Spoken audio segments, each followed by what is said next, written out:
Good afternoon, everybody. I'm Yuval Levin of the American Enterprise Institute, and it's my pleasure to welcome you to a set of conversations about capitalism and the American founding. Today's gathering is part of a large and ambitious project for us here at AI, and I want to say just a few words about it before we get started. 2026, 2 years from now, will mark the 250th anniversary of the American founding.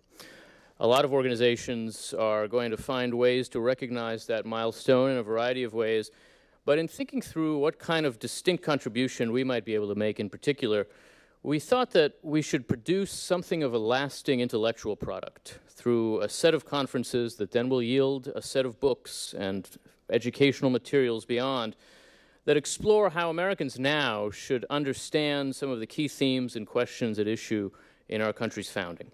Those materials can outlast the anniversary, can serve educators and students and citizens for many years to come. And to do that, they'll draw on scholars from a variety of fields with a diversity of viewpoints to offer Americans some wisdom about our civic and political inheritance. And so, over the course of more than 2 years, we're hosting 8 scholarly conferences here at AI, each of which will be devoted to a particular facet of the character and legacy of the American Revolution. The first of these was held late last year on the theme of democracy in the American Revolution.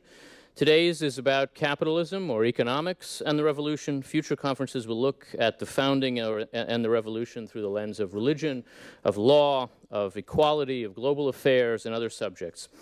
Each conference then will result in a book of essays on that subject, as well as all kinds of video and audio and digital media products. And the books will then be gathered into a collection to be published in time for the July 4th, 2026 anniversary, and to be widely available as a civic resource, available to public libraries, to college and high school teachers, and beyond.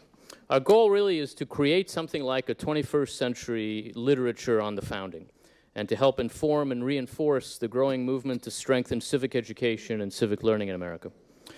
This is, as I said, the second of those conferences, and our aim today is to think about the founding and the American Revolution through the lens of economics and of the market economy, which the United States quickly came to embody in the world in the wake of the Revolution. 1776, the year that we mark as the beginning of our nation's life, the anniversary we're celebrating, was also the year that Adam Smith published The Wealth of Nations, a book that came to be known as the definitive early account of the principles and character of the market economy. And so we are approaching the 250th anniversary of the Declaration and of The Wealth of Nations, which may be a fortuitous coincidence, or maybe, as the Marxists used to say, there's no such thing as a coincidence, and the two really are intertwined by much more than chance. We're going to think about that, and we'll think about the economic dimensions of the American founding with the help of 5 great scholars of the subject today, from different fields, each of them looking at the question from a particular angle.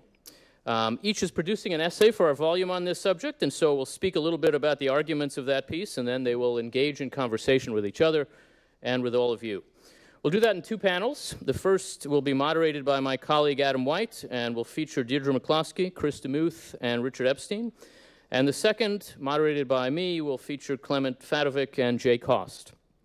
We've dubbed our theme Capitalism and the American Revolution, and we do that in part because the term capitalism has become kind of provocative in our time. In fact, every single one of the panelists today, when I first approached them with this title, had one or another kind of concern about using the term capitalism in describing the subject we're taking up. And once that became clear to us, then we knew for sure that we had to use that term, capitalism. Defenders of the market economy, in a sense, are now often uneasy with that term because it might give the wrong idea about the nature, the organizing principles of our economic system. Critics of the market economy very often now use capitalism as something of an insult. We're using that term because we think that it might force everyone involved in these conversations to stop and define their terms a little, to think hard about just what we mean when we approach the American founding and its era through an economic lens. Precisely because it is contested, maybe it will keep us from assuming too much and force us to really get to the bottom of things. The American Revolution plainly had some inescapable economic dimensions, and the nation it launched has been identified with the commercial economy and the market economy more or less from the beginning. That gives us a lot to talk about and think about, and so we'll get started doing that. The first panel, as I said, will be moderated by my colleague Adam White. Adam is a senior fellow here at AEI, a leading scholar of the law and constitutionalism, with a particular focus on administrative law, on the Supreme Court, the separation of powers, the foundations, really, of American republicanism. He's co-directing this project to mark the 250th anniversary of the founding, along with our colleague John Yoo and myself. And he will introduce the first session and get us going. So, Adam, the floor is yours. Wonderful. Thank you, Yuval. Thanks, everybody, for joining us today, and thanks especially to our speakers for this first conversation on commerce and the founding. Now, about a decade after the American Revolution began, as Americans began to deliberate on a new constitution, commerce was, of course, a central theme, and interstate commerce was a significant reason for bringing about the new constitution. But of course, at the beginning of it all, at the Declaration of Independence itself and the debates leading up to it, commerce was a significant part of the conversation. The reasons for, or maybe the rhetoric around, the American Revolution. In this first panel, we're so lucky to be joined by three speakers who will explore different aspects of this theme, and I'll try to ask a few questions connecting commerce in the founding era to politics, to the markets, and to statesmanship. I suppose somebody has to point out the irony of today's conversation happening on tax day. But of course, for the New Englanders in the room, I want to especially wish them a very happy Patriots' Day. Maybe that's a more positive way to start this conversation. I'll introduce each of our three speakers in reverse order from how they're going to give their opening statements. Richard Epstein is the Lawrence A. Tisch Professor of Law at New York University, a senior lecturer at the University of Chicago, and a senior fellow at Stanford's Hoover Institution. His countless writings include Simple Rules for a Complex World and The Classical Liberal Constitution. Before him, we'll hear from Professor Deirdre McCloskey. She holds the Cato Institute's Isaiah Berlin Chair of Liberal Thought. She's a distinguished professor emerita of economics and of history at the University of Illinois at Chicago. Her myriad books include The Bourgeois Virtues, Ethics for an Age of Commerce, and, I think most recently, Why Liberalism Works, How True Liberal Values Produce a Freer, More Equal, Prosperous World for All. But first, we'll hear from Christopher DeMuth. Chris is the Heritage Foundation's Distinguished Fellow in American Thought in Heritage's B. Kenneth Simon Center for American Studies. But in this building, we think of him first and foremost as president of AEI from 1986 to 2008, following his public service in the Reagan and Nixon administrations.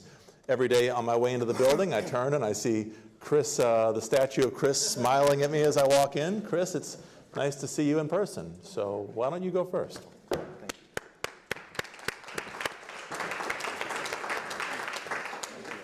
Thank you, Yuval. It is easy to see in the events of the American Revolution and founding the birth of a nation of free market capitalism, the resistance to the British Navigation Acts and other trade restrictions, the Constitutional Convention convened to end the economic turmoil of the Articles of Confederation, the Constitution's protections of property and contract, the fledgling government's bold funding of war debts and establishment of a national bank. It is important to recognize, however, that these were matters of intense controversy. Hamilton's debt and banking proposals were bitterly contested and enacted narrowly with a fair amount of political subterfuge. Federalists and Democratic Republicans differed vehemently on federal and state roles in economic policy. Crony capitalism, making sport of property and contract, and many anti-market nostrums were prevalent in the state legislatures before and after the Constitution. The founders were in broad agreement about natural rights and private property, but disagreed sharply on the application of those principles to practical questions. The remarkable thing is that so many hotly debated issues were decided in ways that furthered a productive economic order. That is the fundamental question of the rise of American capitalism. Quotations from the Declaration, the Constitution, the Federalist, and Convention diaries can illuminate this question, but cannot answer it. For this, I recommend our colonial heritage, which was the source of the founders' words and deeds and of our ensuing prosperity. My answer is that the colonial and founding periods established an order of competitive pluralism. I use this coinage to distinguish from the liberal pluralism that is often said to be the essence of American nationhood, a mosaic of cultures, religions, ethnicities, peacefully coexisting in a spirit of mutual respect or at least toleration. Competitive pluralism sees this diversity differently, as a dynamic, disparate institutions, traditions, and associations competing for adherence, prestige, and prerogatives. Liberal tolerance is a feature of American pluralism, but the defining feature is energetic association building and promoting and proselytizing on behalf of matters moral and practical, personal and political. Competitive pluralism has been a critical source of vitality in American culture, science, and religion, enshrined in the First Amendment. It has also been the organizing principle of our politics, government, and commerce. In politics and government, institutions compete for votes, jurisdiction, and power. In commerce, institutions compete for resources, customers, and profits. The two orders have a common provenance. The founders disagreed about many things, but they were all suspicious of power and wary of its corruptions. Their hostility was born of experience with British monarchs, aristocrats, and ministers, and with their trade restrictions and business monopolies, among other things. For many of them, immediate experience was reinforced by study of ancient history and modern philosophers from Montesquieu to Adam Smith. That's not the whole story. Many founders were also suspicious of political democracy and comfortable with hierarchy and meritocracy. But the British settlement of the eastern seaboard and western frontier had been localized, culturally diverse, and entrepreneurial, led by pioneers who were accustomed to freedom of action and jealous of their prerogatives. When the time arrived for constructing a national constitution, America was an adventitious regime of multiple self-made sources of authority. They had to be accommodated in some way. The entrenched interests pushed for decentralization rather than, as in Britain, centralization. These circumstances produced a strong bias for dispersed, fragmented power in both government and commerce. My thesis is that a competitive political order permitted men of commercial temperament to establish an economic order of competitive capitalism. Here is a broad brush summary. First, in the colonial period, Old World culture and New World circumstances laid the groundwork for the institutions erected at the founding. The settlers were adventurers seeking a new life in a faraway land, beginning with a perilous ocean voyage followed by daunting uncertainties and challenges. Tocqueville's 1835 assessment was, nature and circumstances have made the inhabitant of the United States an audacious man. That of historian Carl Degler in 1951 was, capitalism came in the first ships. Many settlers were religious refugees, but their leaders were necessarily self-reliant and practical. The Puritan John Winthrop and the Quaker William Penn came from wealthy, well-connected British families and became enthusiastic colonial developers. They and many denominational startups made competition the defining feature of American religion. Tocqueville thought religion was a prime example of our gift for voluntary association. Americans, he said, so completely confuse Christianity and freedom that it is almost impossible to have them conceive of the one without the other. The colonies were either joint stock companies owned by private investors or royal land grants to favored individuals. Private for-profit colonization reflected English political traditions and, in the 1600s, the rise of the bourgeoisie and the distracted circumstances of monarchs and ministers through decades of war and revolution. In contrast, the Spanish came as conquistadores of the government, The French as trappers and merchants who were agents of the crown with no political rights of their own. The colonies were rich in resources but starved for goods and credit and isolated by a mighty ocean. Seaborne commerce required capital investment, reliable connections in foreign ports, and astute management of the enormous risks of ocean transport. This led to the rise of the businessman. In New England, merchants became influential personages, equaling and eventually supplanting the Puritan gentlemen and church leaders in colonial government.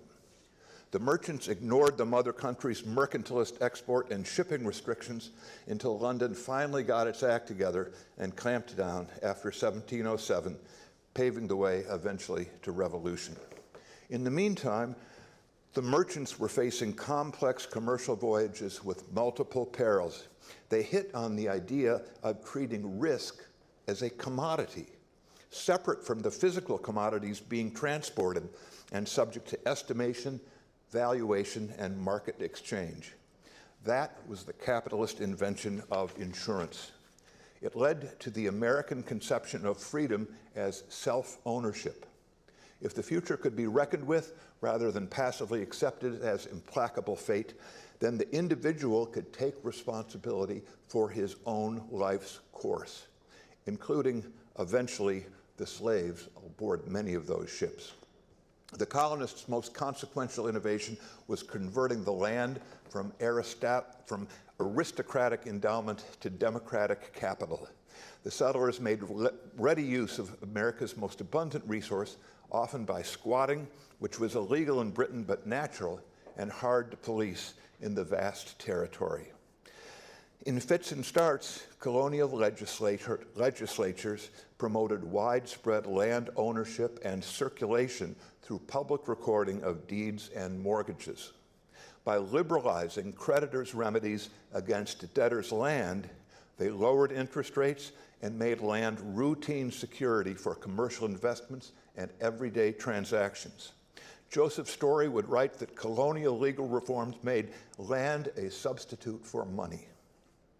On the eve of the Revolution, per capita income in the British colonies was higher than in Britain and Europe, and much higher than in Spain's and France's colonies. Americans were 2 to 3 inches taller than Europeans. In the northern colonies, more than 70% of families owned their own land. Population was surging thanks to high immigration and high fertility. Second, the actions and institutions of the founding period were products of the enterprising, self-governing, decentralized society that settler culture and circumstances had given rise to. Most of the signers of the Declaration and Constitution were men of commerce, merchants and farmers, shippers and shopkeepers, land developers and speculators. They were much more liberal and practical than those who lead most revolutions.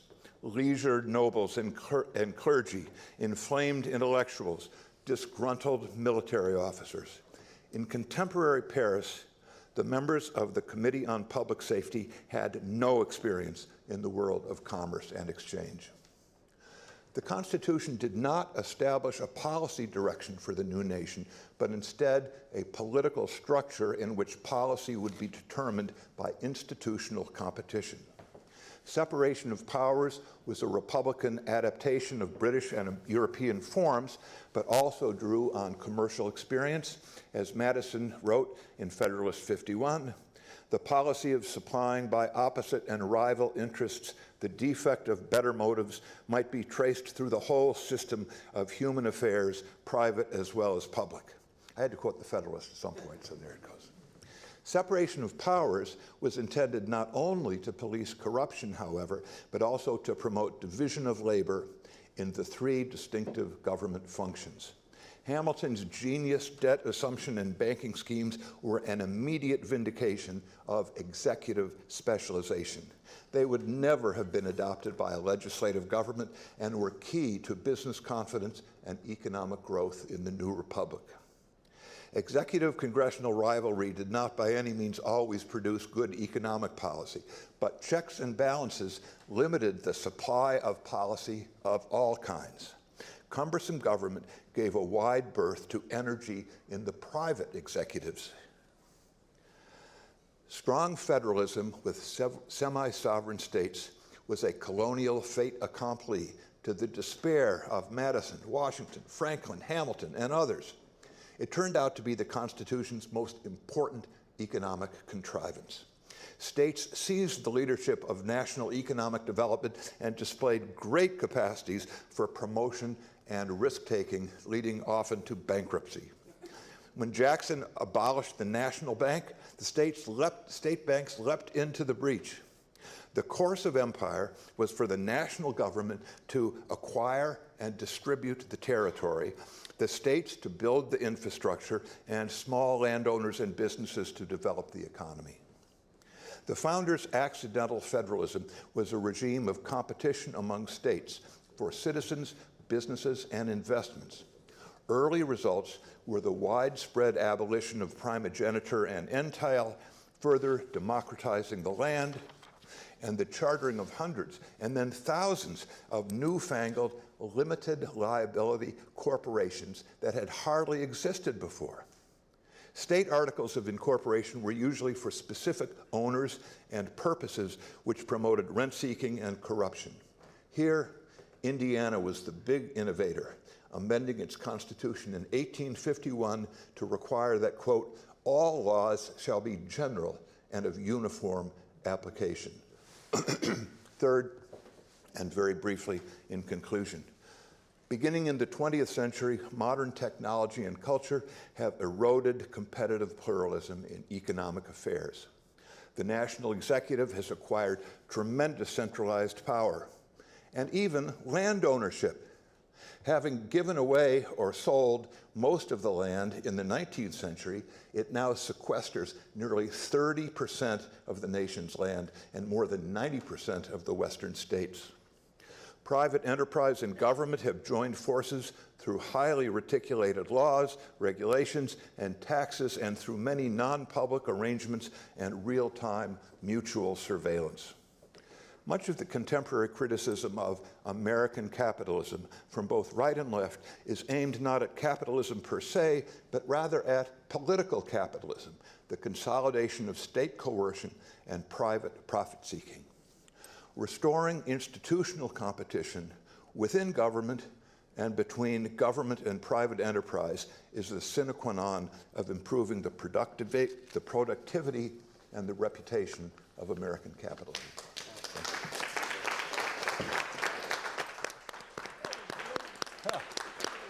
Thanks, Chris. Next, we'll hear from Professor McCloskey. And while Indeed, you'll hear from me as soon as I can get over here. While she's making her way to the podium, I'll just remind folks that, of course, we'll have time for questions later on in the conversation. And for those who are watching live online, you can submit your questions either two ways, either on Twitter or by email. Information for both is on the events webpage. Professor? Thanks for joining. Thank you, dear. I have a speech defect. It's a free country, so if you can't stand it, you can run screaming from the room. Every glorious Fourth, I read out loud the Declaration of Independence. It's a splendid document. I urge you to adopt this inspiriting custom. But as an economist and historian, I'm sorry to report that the Declaration of Independence is not altogether God's own truth. What's its core truth, wrote an owner of slaves, is that all men and women, dear, are created equal. But the economic claims in the Declaration of Independence and the implied course of the American Revolution and its economic consequences, again implied by the Declaration, if King George will just stop his evil acts we will be rich and free, are not historically supported. In the first place, the Declaration claims in detail that the cause of the American Revolution was the tyrannical behavior of George III in Parliament, and in particular, for my purposes as an economic historian, it claims that the economic effects of being a part of the British Empire in the way that the Atlantic colonies were, by sharp contrast with, say, Jamaica, was to impoverish the poor colonials. It's been shown by economic historians, that is, economists who were historians, but also by historians who were historians, that this was not true. That in fact, the colonials were taxed notably less than the citizens of the home country, and that the long-standing navigation acts, which dated indeed from the 1660s, when the English enemy was Holland, were not large causes of economic distress in the New World. So as a cause, economics, contrary to my earlier incarnation as a college Marxist, economic causes were not central to the causes of the American Revolution. Or they weren't, at least, in a way that's become familiar to us in the age of Trump. They weren't, at least in their objective character. Their real effects were small. These impositions, these tyrannical economic impositions. But the beliefs about them, and the claims about them, and the agitation about them in the 1760s and 1770s were real enough causes of the American Revolution. They created three parties, such as we have now in 2024, a so-called Patriot or Whig party, prepared to commit their wealth, their lives, and their sacred honor to what amounted to treason against the crown. And then they had another third of the small population, free population, who were Tories, some of whom, not a large share actually, but some of whom fled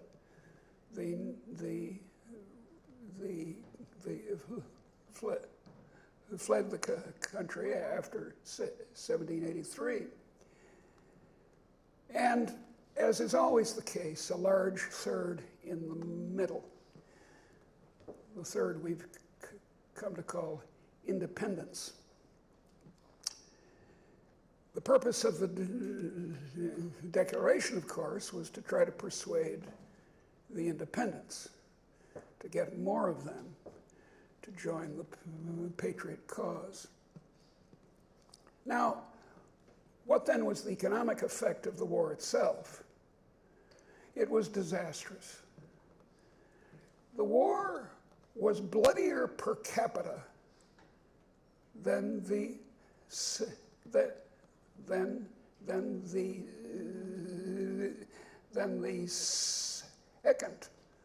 of America's two civil wars. A higher percentage of American colonists on both sides died in the struggle. And it was economically, as wars tend to be, a catastrophe. There's a sort of a quasi-Keynesian view that wars are good for commerce. Well, the hell they are. It turns out that killing people and raping women and burning houses and blockading ports is not good for business. So the narrow victory after Saratoga, which brought the French in, and the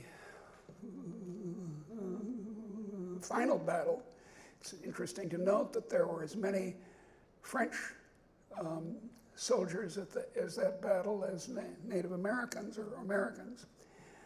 And then the slow negotiations for the peace. It was a close thing. It could have gone the other way had the British not felt it was an existential threat. And if the French had, if Benjamin Franklin had not been so eloquent in his clothing, especially his coonskin hat. So it was a close thing and a bad thing. War is hell, as someone said about the Second American Civil War. So how about then the economic consequences after the war, after 1783? Well, as we've heard, the Confederation was not a striking economic success.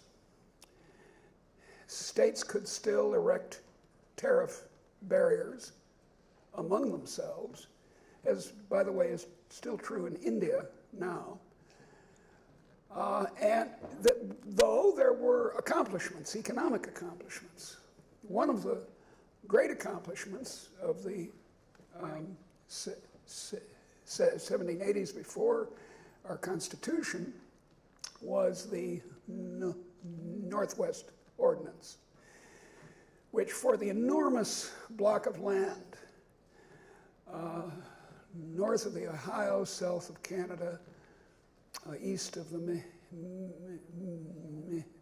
Mississippi, that the British, in a somewhat strange act of not paying attention, handed over to the colonists, perhaps because they thought that the Indians would give them so much trouble that it wouldn't be worth it. That was important economically in the long run. But in the short, even that great acquisition, and even the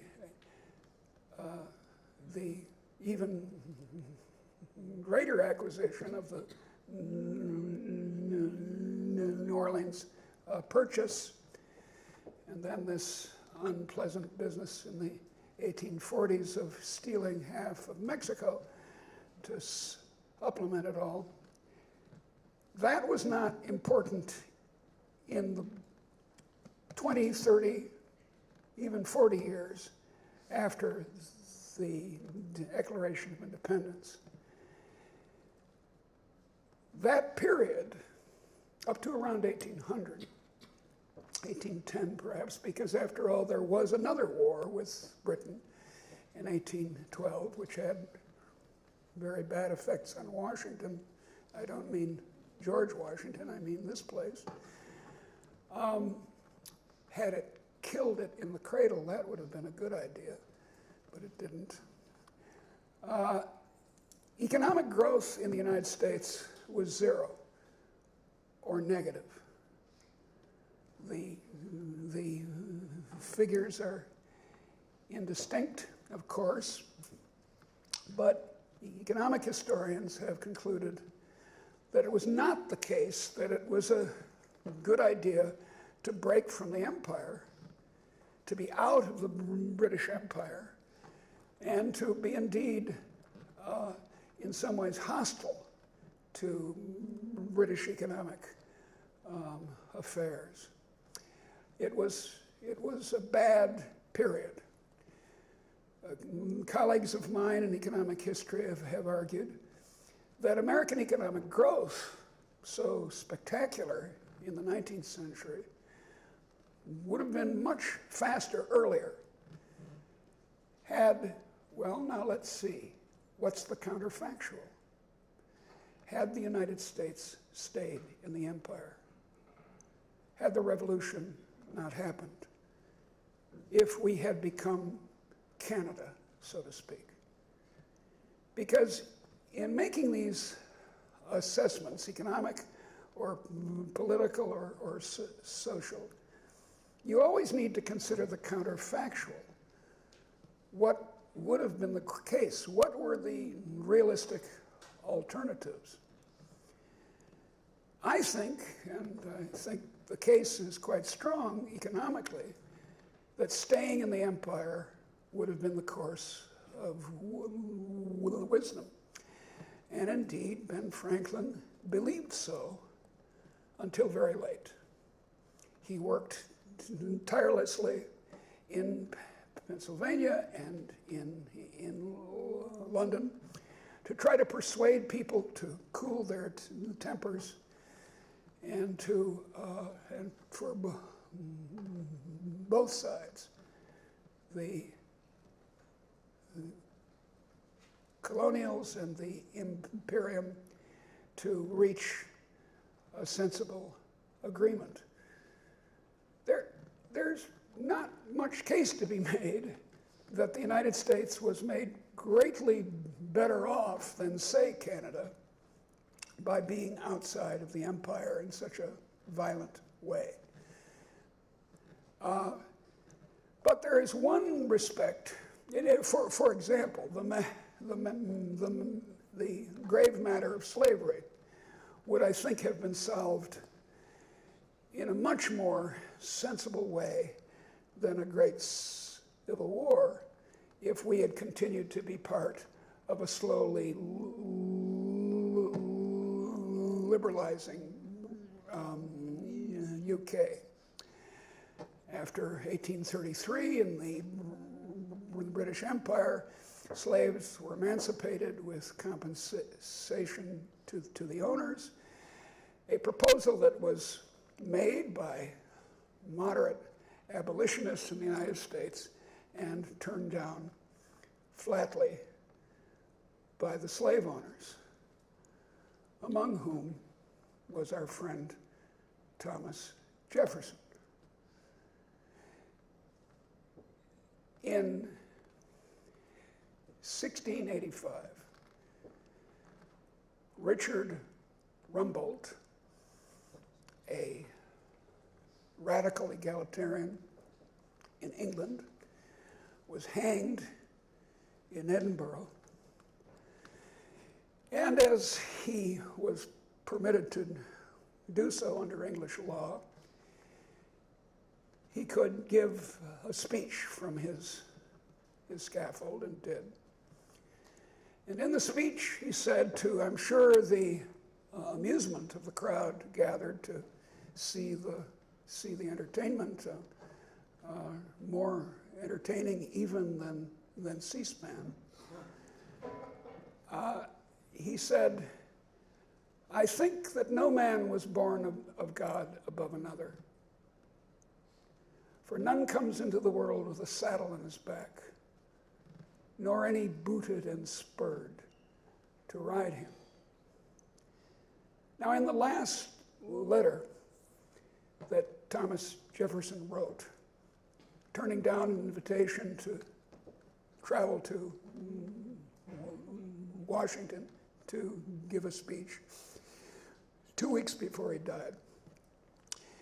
He quoted this very sentence without attribution. He wasn't, the phrase was quite well known, and he assumed perhaps that his correspondent would know that it was this great Englishman. That was perhaps the lasting consequence, economic, political, and social, of the American Revolution. I'm just now rereading Democracy in America, which is a good thing to do. And he says, of course, that it's equality that was the key, the peculiarity of our country. I think it's not the equality of outcomes, such as socialism recommends, or the equality of opportunity that our friends, that some of our friends think they can achieve, but equality of permission, the kind of permission that you were speaking of, that had grown up in the 17th and 18th century on these shores. It's that idea that was important about the Declaration, the war, the outcome. It's that idea that all, eventually even people of color, colonial people, women, queers, and the rest were liberated. In the motto, in the seal of the American Academy of Arts and Sciences, it says, sub libertate florent. Under liberty, they flourished. They flourished, and they eventually did. But it didn't require a revolution. Thank you.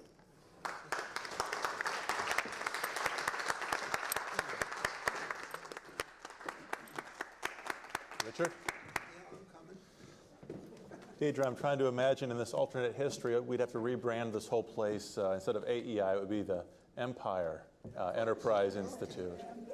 Well, I mean, you've listened to speeches that are rather lofty, and lawyers always have the duty to be more prosaic on the ground, and I will try to keep to that tradition while being informative. Let me first make a couple of general statements about the situation.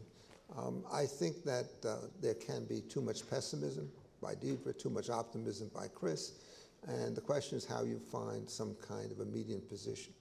I think the first thing that we have to say about the colonial period is, if Chris's statements are true, that wealth was higher and that physical health was greater and people were taller, it couldn't have been all that bad under British rule. And I think the point that Deirdre made, that relatively speaking compared to the homeland, the colonies were relatively lightly taxed, were in fact probably the case on the way in which these things were done. And so there's always a little bit of the Tory in me, notwithstanding the way in which everything went. For a lawyer, however, if you're trying to figure out what's going on, you have to turn the lens down, have to change the focus a bit. And there's very little legal development in the colonial period. Indeed, before the establishment of the United States Supreme Court, which was, of course, a feature not of the Articles of Confederation, which had no judicial branch, but only of the federal Constitution, which created Article III courts with exceptional power, including the United States Supreme Court. And so when I try to talk about the founding period from a legal perspective, you don't spend much of your time prior to 1787, and you basically treat the founding period as going through the initial justices and through the period of John Marshall. And the question is, how do you want to evaluate this? And the first point takes off from what Yuval said, is that nobody at the period ever called themselves capitalists. It wasn't that it was a dirty term at that time. It wasn't a term at all. Capitalism essentially is a term that comes in the mid-19th century, was introduced largely for negative purposes to explain why it is that socialism was serious, more superior. And you have to remember what it means. It meant the government ownership of all productive means of production was that. And whatever the United States economy was, it certainly wasn't that because there were very different traditions about private property and the way things were owned. So the question then is, if you're not talking about the great movements of the 19th century having to do with the railroads and regulated industries and so forth, what you do is you think of capitalism in the late 18th and early 19th century as being part of a commercial republic in which manufacture was not the dominant mode, although it was obviously important, but there were all sorts of things having to do with the way in which competition and trade would start to take place. And so when I wrote my particular contribution to this volume, what I did is I started to look only at the federal decisions, largely in the United States Supreme Court, to get some measure of the extent to which we can say this was a commercial republic. Well, what is a commercial republic? I think is defined quite correctly by Chris DeMuth. It's one in which competitive decentralized forces are going to be able to work themselves out so that no competitor can use force to block somebody else from entering into a market and taking his particular customs away by offering better goods at lower prices. And the antithesis turns out to be a form of protectionism in which those incumbents can, in fact, impose some kind of restrictions on the way in which other people seek to enter these kinds of markets so as to hobble them in some particular fashion. And the way in which you try to figure out what is or is not a good company is to figure out what the ratio is between competition on the one hand and protectionism on the other. And when you're doing this, it's already a very sophisticated debate, because if you think back to the way in which the Spanish and the French operated, that was not even an issue that you had to worry about. It was simply slave ownership, domination, expropriation of one kind or another. And compared to those particular horrors, a protected monopoly is a sign of virtue rather than a sign of vice. But compared to the aspirations that we have in this country, competition is going to dominate monopoly in a way that starts very early on in English history and goes all the way through the rise of the antitrust laws in the late 19th and early 20th century. So if you start to look at the ledger and the way in which this thing begins, it turns out that we really have a very mixed history on the relationship between the two things. Chris was right to point out that our friend Hamilton, in the way in which he consolidated the national debt, organized the bank, at least in the early rounds, was a way to rationalize all of the wretched finances that had come out of the huge debts that were incurred in the Revolutionary War. But then if you start to look a little bit further, the Jacksonian critique of the first bank as essentially a monopoly institution that basically stopped everybody else from doing anything on an independent base, had a lot of power associated with its operation. And it wasn't a bad thing, but it was probably a good thing when multiple state banks grew up after the veto of the second bank in the 1830s. If you look earlier on this thing, I mean, one of the most striking features of the Federalist paper is the stuff in Federalist number 11, where Hamilton again starts to advocate protectionism as a dominant policy in terms of our relationship to our European people. He said it would be just a terrible thing to have states in competition with one another. What we have to do is to remain a united front, and there's only one purpose to have a united front, which is to raise tariffs, which in fact will have very negative consequences on the economy. When David Ricardo wrote about this somewhat later, he made a very powerful point. You raise tariffs. Turns out that demands that you have for their goods are going to go down. And whatever you hope to gain by the tariff, you're going to lose by the shifts in the relative values of currency, so that it will make it more difficult for you to export goods. So there's no strategy of protection which doesn't lead to dual ruin. And that is still the basic condition today. But there was at no point a serious move to abolish the tariffs. And when you start to think about some of the causes associated with the Civil War, the differential impact on tariffs between northern and southern states was not the dominant cause. Slavery surely was, but was one of these things which in fact really had the same kind of operation. Start to look at other places and you see the same kind of equivalent history both ways leading to very troubles. And so we mentioned commerce, and one of the dominant provisions of the United States Constitution is the Commerce Clause. And I will now read it aloud to you. Congress shall make no law, shall have the power to regulate commerce with foreign nations among the several states and with the Indian tribes. If you start to look at that, the piece in the middle was the one which was least well formed and understood, commerce amongst the several states. And the ability to regulate commerce with foreign nations was probably a Hamiltonian device to make sure that you could impose the kinds of tariffs that you wanted to do it. When you start getting onto the domestic front, the key question is, can you form some kind of united market inside the United States, or are you going to allow tariff barriers between states to break you up? And it turns out the American solution is very much similar to that of the EU today. They have protection against foreign competition, and they try to open up exchange within the borders. And that's exactly the way the early American history started to go. So that if you look, for example, at the first and greatest case dealing with the Commerce Clause, it's a case called Gibbons and Ogden, and it was decided in the 1820s. And the question in that particular case was whether you could take a boat from Elizabethtown, New Jersey, into New York City, or did you have to be excluded unless you could get a license to go in New York State waters from the heirs of, or the successors in title from Fulton, who was given the exclusive right as an inducement to develop the steamship. And you cannot think of a worse policy than giving people territorial monopolies to do things. If you want to give them a subsidy, it's only cash that does it. And in this particular case, it turned out this is not a patent that they were claiming, but the right to exclude everybody else. And it would mean that the commerce system would be balkanized.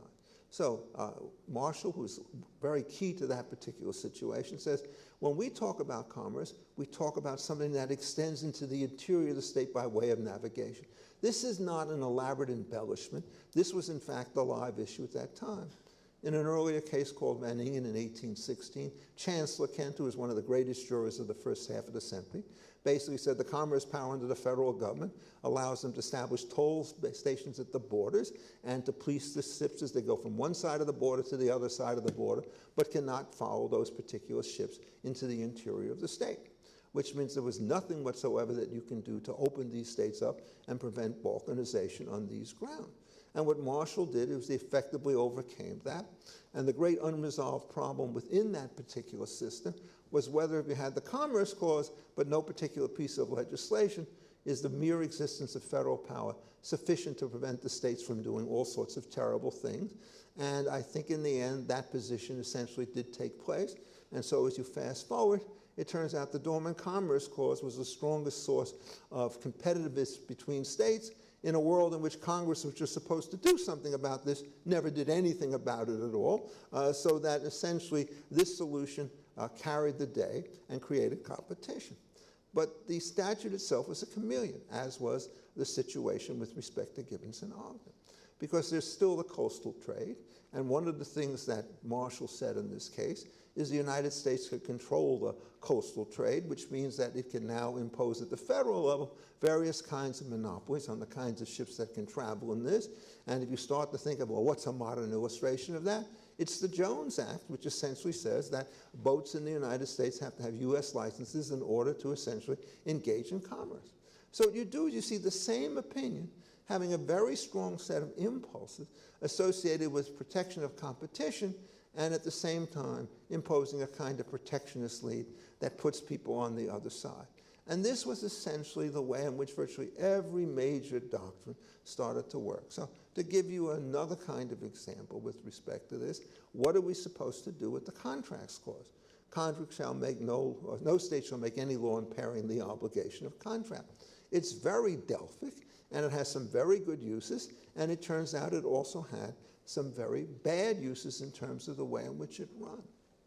So one of the great problems in the period is there was no generalized protection for economic freedom in the federal Constitution, which would apply to stopping states from dominating it. And it's very clear that under the original design of limited and enumerated federal powers, the vast bulk of the so-called police power stuff had to go with the states. And that, of course, meant that you could get highly productive legislation on the one hand, but you could also get highly protectionist legislation on the other hand. And the question was there anything that you can do about this? And in one of the most instructive cases you have to ask is when you look at the Contracts Clause, what does it protect? Only existing contracts, or does it protect the right to contract in some future generation? And this issue became very important in the United States. In one case, existing contracts were protected, and then they were overprotected because the way in which Shields and Cowanshell, a case from 1819, wrote the particular provision, if the contract was protected, you could not discharge it in bankruptcy, which is absolutely a ruinous set of rules, and you make a doctrine absolute when, in fact, like all constitutional doctrines, and it's a very important topic to do, it has to be subject to a general set of qualifying terms having to do with the police power and just compensation, the first of which is not written into the Constitution, and the second of which is not written into the Commerce Clause or the Contracts Clause, and you have to get them both there. So if you can't discharge these contracts in bankruptcy, it's just a tremendous difficulty for the way in which you're going to reorganize society, because there's no effective way in which assets committed to failed enterprises can be developed to push to something else. And so that was our good friend Marshall being too tough in the protection of contracts. On the other side, there's a great case called Ogden and Saunders, in which the issue is whether or not the Contracts Clause had any prospective application. And if you do this, the question is, what does it require? Tell me when I should be done. Okay? Oh, I will. Just push me, okay? So what happens is, the reason why it turned out that Marshall and Story, together in dissent, was they could not answer the question, if you make this clause prospective and you don't allow any interference with contract, you can't have a statute of frauds and you can't have a licensing system. Both of these things are utterly indispensable for commerce, particularly in a trade which is talking about the sale of long-term viable assets. The system dies if the only thing you have are oral promises. And what he could not explain is why you need them. Why was that? Because one of the great problems in construing a doctrine is to figure out what terms have to be implied in the doctrine as a function of general natural law theory. This is widely derided today in most modern circles, but as somebody who cut his teeth first on Roman law and medieval law, the entire system of law always started with this. And one of the conditions that you had was it was always permissible to introduce various kinds of forms that would increase the security of transactions, as these things did, so that everybody's better off in a Parisian sense than they were before, even if you're not allowed to impose things like minimum wage laws, which are going to restrict contractual opportunities. So formalities have to become a very powerful exception. If Marshall and Story had put that point front and center, they could have saved the hypothetical and say that the only thing that we're going to strike down are partisan rent-seeking-like legislation of the sort that is fairly unconstitutional. They missed all of that particular point, and so what happens again is you have insufficient federal power to control contracts, where in fact they become sufficiently disruptive that you cannot figure out how to end them on the one hand or to protect them on the other hand. This is not the great stuff. And the last case I'll just give you by way of an illustration has to do with government. What? Just real briefly. Just very briefly, I'll just mention one thing. I'll change my last speech. One of the things that really is an extreme advantage in the United States is the development of a patent system. They had one in England, but the English system was so artificial, so contrived, so expensive, that anybody who did a serious history of the growth of English law and of English industrialism in the late 17th, 18th century and so forth, say that patents would have a relatively small part to play in it because you couldn't get one. Come to the American system, and Jefferson said, no, we have a democratic patent system. Low entry fees, we're going to have a professionalized office to start to do these things, we're going to encourage them. And so patents have a much larger place to play in the United States system than it did in the British system. And in the British system, they were both protective of property rights, but exclusive of rival property rights coming in there. In the American system, it tended to be more pro-productive than it did elsewhere. So it's a very mixed position. But compared to any other system on the face of the world, our blemishes were relatively small, which is why productivity, in fact, is very good on a comparative measure, but why at the same time as against an idealized version, there are a number of false steps. I think it's fair to say that they were numerous and important, but as a percentage of the economy taken by them, relatively small, as Chris DeMuth ended on his dour presentation, the scope of these particular protections as we get into the 20th century gets very great. One proposition: the federal government has the right to choose whether we want competition or monopoly in all industries, and that proposition, which was sanctified in the New Deal, has accounted for the subsequent decline in the economic vitality of the United States. Thank you. I kept in time, only one. So needless to say, I will give both Chris and Richard an opportunity before we finish to respond to Deirdre's proposal that we would have been better off British. And I'll give you the last word, Deirdre, but we'll save that for a moment. I want to pick up a couple of threads that I saw in both Chris's and Deirdre's remarks. Chris, when you discussed the early American history as an era of commerce, the founding generation were men of commerce, successful men of commerce, and if I remember correctly, in the notes you shared with me ahead of time, you took care to point out that early American commerce, the transatlantic trade, required real capital. It required business of real size and magnitude. So you touch on both commerce among sort of, we call them maybe ordinary Americans, shopkeepers and farmers and so on, but also the kind of large enterprises that George Washington or other great statesmen founded and administered. I guess my point is, your remarks point to both the importance of commerce in shaping all Americans and also the role of commerce in shaping American statesmen. And I'd love to hear more about how you think that both of those dynamics fed into the American founding. But Deirdre, you said something that stood out to me. You said the real effects of commerce were small in the founding, but the beliefs were real enough causes of the founding. And is it fair to me to add maybe beliefs and the habits of commerce gave rise to that? I'd love to hear a further word of that in a similar vein, both in terms of, are you speaking just to sort of Americans across the board? Did it have a unique effect on the men who signed the Declaration of Independence, even more so than the rest of Americans they were trying to persuade? I'd love to hear more about that. And then I'll give Richard the final word. So we'll start with Chris. Chris, commerce and all Americans, commerce and American statesmen, is one of those more important than the other, perhaps? You get into it. There's an enormous literature. There are entire journals devoted to the question that you have raised. Yeah. And there are people that have made their career saying, you know, throughout the 1600s and 1700s, most Americans, they were just kind of farmers. They were living on the farm. They made their own furniture. They raised their own crops, and they ate most of the crops themselves or bartered them with their neighbors. There wasn't much of a commercial society. Yeah. Gordon Wood, who spoke at the first of your sessions, wrote a magnificent essay on this subject and came down on the side of commerce, that even the simple, remote farmers were dependent on trade for many things, and that the spirit of enterprise was very alive. But in any event, a commercial culture did grow up especially along the ports and harbors and coasts, and became a very important part of America. John Winthrop and the Puritans, they wanted to have a theologically governed, self-sufficient nation up in New England.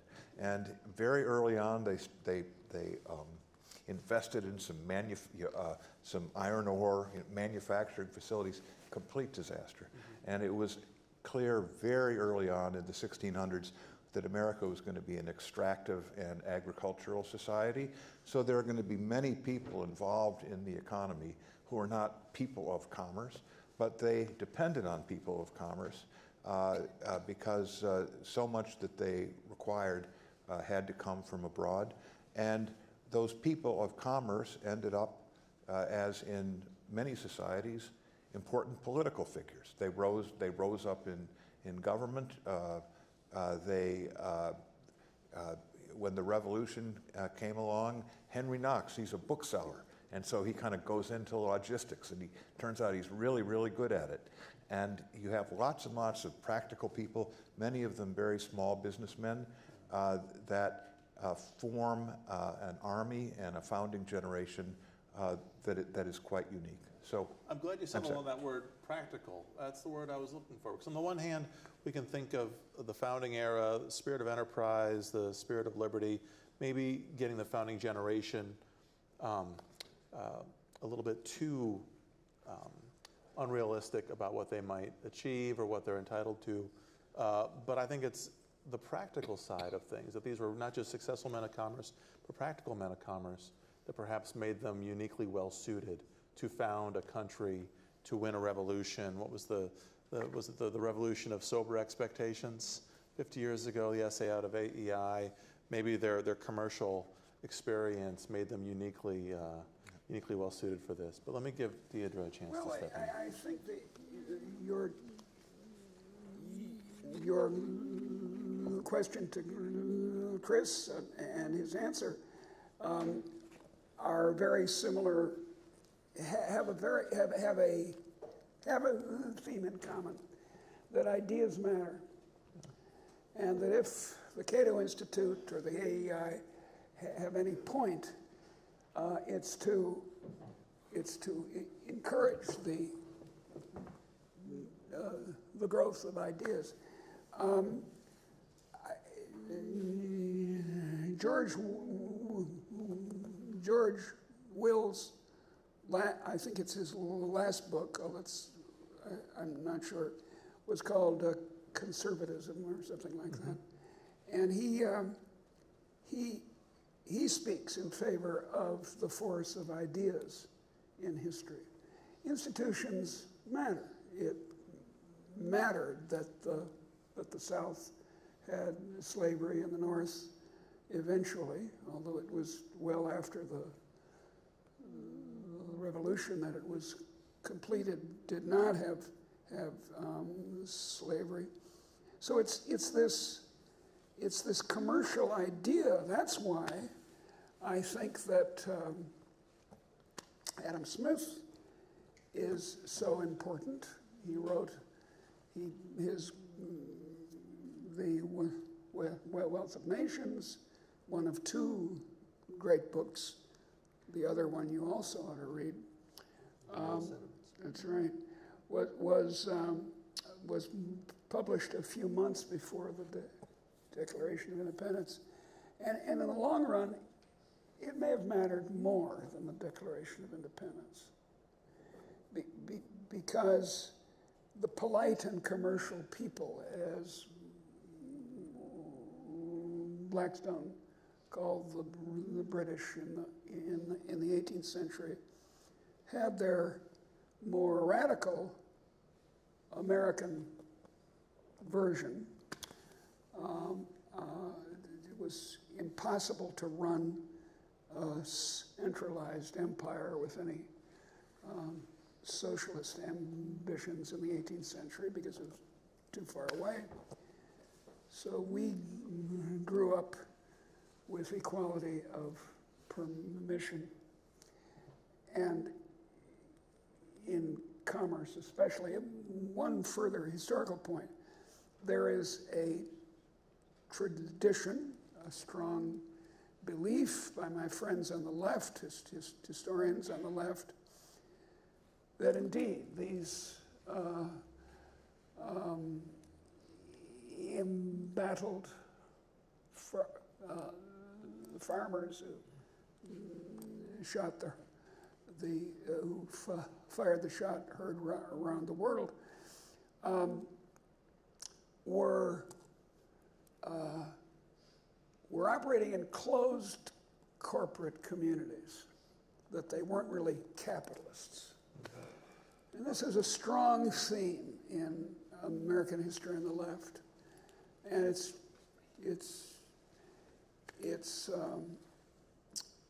spinach. I don't care what you think. It's spinach. It's not good. I can see, Richard, you're dying to jump in. Well, I'll jump in. I mean, talking about the commercial republic again. I'm going to do it in a slightly different fashion. If you start going back and trying to figure out the sophistication of commercial arrangements, starting at the Roman law period and going forward, it's essentially incredibly sophisticated on all of these transactions. There certainly was a slave trade, actually, or slave work. Even that was very sophisticatedly controlled. But international sales transactions, for example, were extremely high in the period of the Republic, and they started to decline in the period of the Empire because essentially the hand of government started to come in and contract the business. This was mainly through personal guarantees and so forth. What happens is you don't get really elaborate transactions in real estate until you get a recording system, because before that, the only thing you could create is a first mortgage and a thing, because you divide the papers up, but you can't create other kinds of liens, second mortgages, and the more complicated things. But by the time you get to the revolutionary period, all of these things have been more or less sorted out. And then if you're trying to figure out the exemplar of a commercial trade, it was the rise of the Bill of Exchange, which took place before that period, in which for the first time you could transfer money without transferring money, by transferring a warehouse receipt, which gave you a right to draw on that money, which enormously expanded things. And this was very much in evidence in the United States, and a large amount of the early legal cases like Swift and Tyson were trying to make sure that you had an international universal law for bills of exchange so they would not be blocked by state animosities and border conditions. And all of this was in fact true. So this part of the system is enormously pro-competitive. And it remains so pretty much to this current day. The ideology was fine, and it was consistent with this, but from somebody else, if you don't have an ideology, but it turns out you have these incredibly efficient systems for dealing with contracts and for dealing with exchange mechanisms, what happened is the fact that most people are farmers or slaves in some sense doesn't detract from the fact that the larger economy depends on this. Just to give you one last illustration, very large numbers of the provisions that are contained in the Magna Carta are in fact devoted to the question of how you prefer and organize free trade elsewhere. There is probably slightly larger stuff of dealing with the question of how you organize tenancies and succession, but the reason it happened in part is, dicey times with bad King John and so forth. If you're trying to get a royal group to control things, getting the alliance of the commercial classes in England was not a bad thing, and that alliance started to last for a very long time. So I think that the correct description of the situation is one that doesn't count the number of people in commerce, but the importance of commercial institutions on the overall characteristic and organization of the country. Let me ask one more. I just want to quarrel with my dear friend here. On the grounds of the economic history, there were bills of exchange in ancient Mesopotamia. Well, but not at the 2,000 years. You're talking about. Well, it depends on what you mean by, okay, I agree. They weren't, there was not a big secondary market in them, et cetera, et cetera, et cetera. But there were ways of transferring money. Nobody denies that. And in an interesting way, the ideology of what we now call the Near East was anciently pro-market. Look, hold on, Rick. No, this is not Rome at 2,500. So I'm going to stick with America for one more moment. Because Richard, I'm going to give you the first answer to this one last question, and then I'm going to turn it over to the audience. Because you were just speaking a moment ago to the importance of the rule of law in supporting early American commerce, just as important as it is now. But government in our time and in the founding era did other things to support commerce. Right, the British Army was needed to help make America, the frontier, a safe place to do commerce. The seas, of course, needed to build roads. Parts of the Declaration of Independence, the back part, as much of it is about a failure of government as much as the actual excess of government. So Richard, think about the founding era and towards today. What can we learn today about what the founders knew about government creating what's necessary for thriving commerce? Well, they were very good, amazingly enough but the first thing is there were two natural law principles which come again from Roman time, which absolutely were rock solid during this particular period. And one of them is that you had to have a case heard by an independent judge. And the other one was that you had to have the right to be heard before that judge in order to present your case. Those were basically the only two, what you would call natural law principles that dominated everything. But we were also extremely good at developing collateral institutions for criminal prosecutions and so forth that tended to limit their kind of scope. And all of those are written in great detail into our Constitution. But they were not novel when they were written into the Constitution. What they were is they were taking dominant state practices and institutions and doing it. All of this came from a kind of a natural law type theory, and the great benefit of the natural law type theory is they managed to get most of these questions right on separations in power and so forth and on taking. The great weakness of the theory is they didn't have a theory, so they used historical observation and universality as the test, but they couldn't give the sort of utilitarian explanations that back up what they want, but they got it extremely well. So those institutions were very much in case. And I'll just give you one particular question. You look at the federal Constitution, has this very innocuous stage. The judicial power of the United States shall extend to all cases in law and equity, and most people yawn. Courts of equity work very differently from courts of law. And what they do is they give structural remedies, and courts of law give you particular damages. And what happened is, during the Cook-Ellsmore debate, people in the colony said, we better not have these equity courts because they're going to give too much power to the crown. It turns out you can't run a legal system unless you can give specific performance of contracts, injunctions, foreclosures, and so forth. So they put it back into the particular Constitution. And in fact, if there's been any problem with the American system on the protection of the rule of law, is they don't give equitable jurisdiction enough, so the standing requirements when tied to personal injury are completely wrong-headed with respect to institutional structure. So this is a case in which the older guys got it right, and the newer guys who are very weak on trying to deal with the structural and early history of the periods don't get it right. And I made enough reference to this stuff today to realize that I want to send every one of the young people in this room back to their books to make sure they started an earlier time rather than thinking that the world begins at the turn of the last century. Chris? Well, let's let Chris go next. No? Deirdre? No, thanks. No? Take it. I don't want to hear the people. Okay, well, we'll start. We the people. Why don't we start over here? There's two questions here, Sophie, so we'll start with you, ma'am, and then next to her, and then I see a hand up over here. A terrific panel. For Deirdre McCloskey, thank you so much for coming. In 50 years of hearing about the American Revolution, I have never heard this take on it, and that's wonderful to hear a little fresh revisionism. As I was really struck when you said— I'm just following the facts. I completely understand.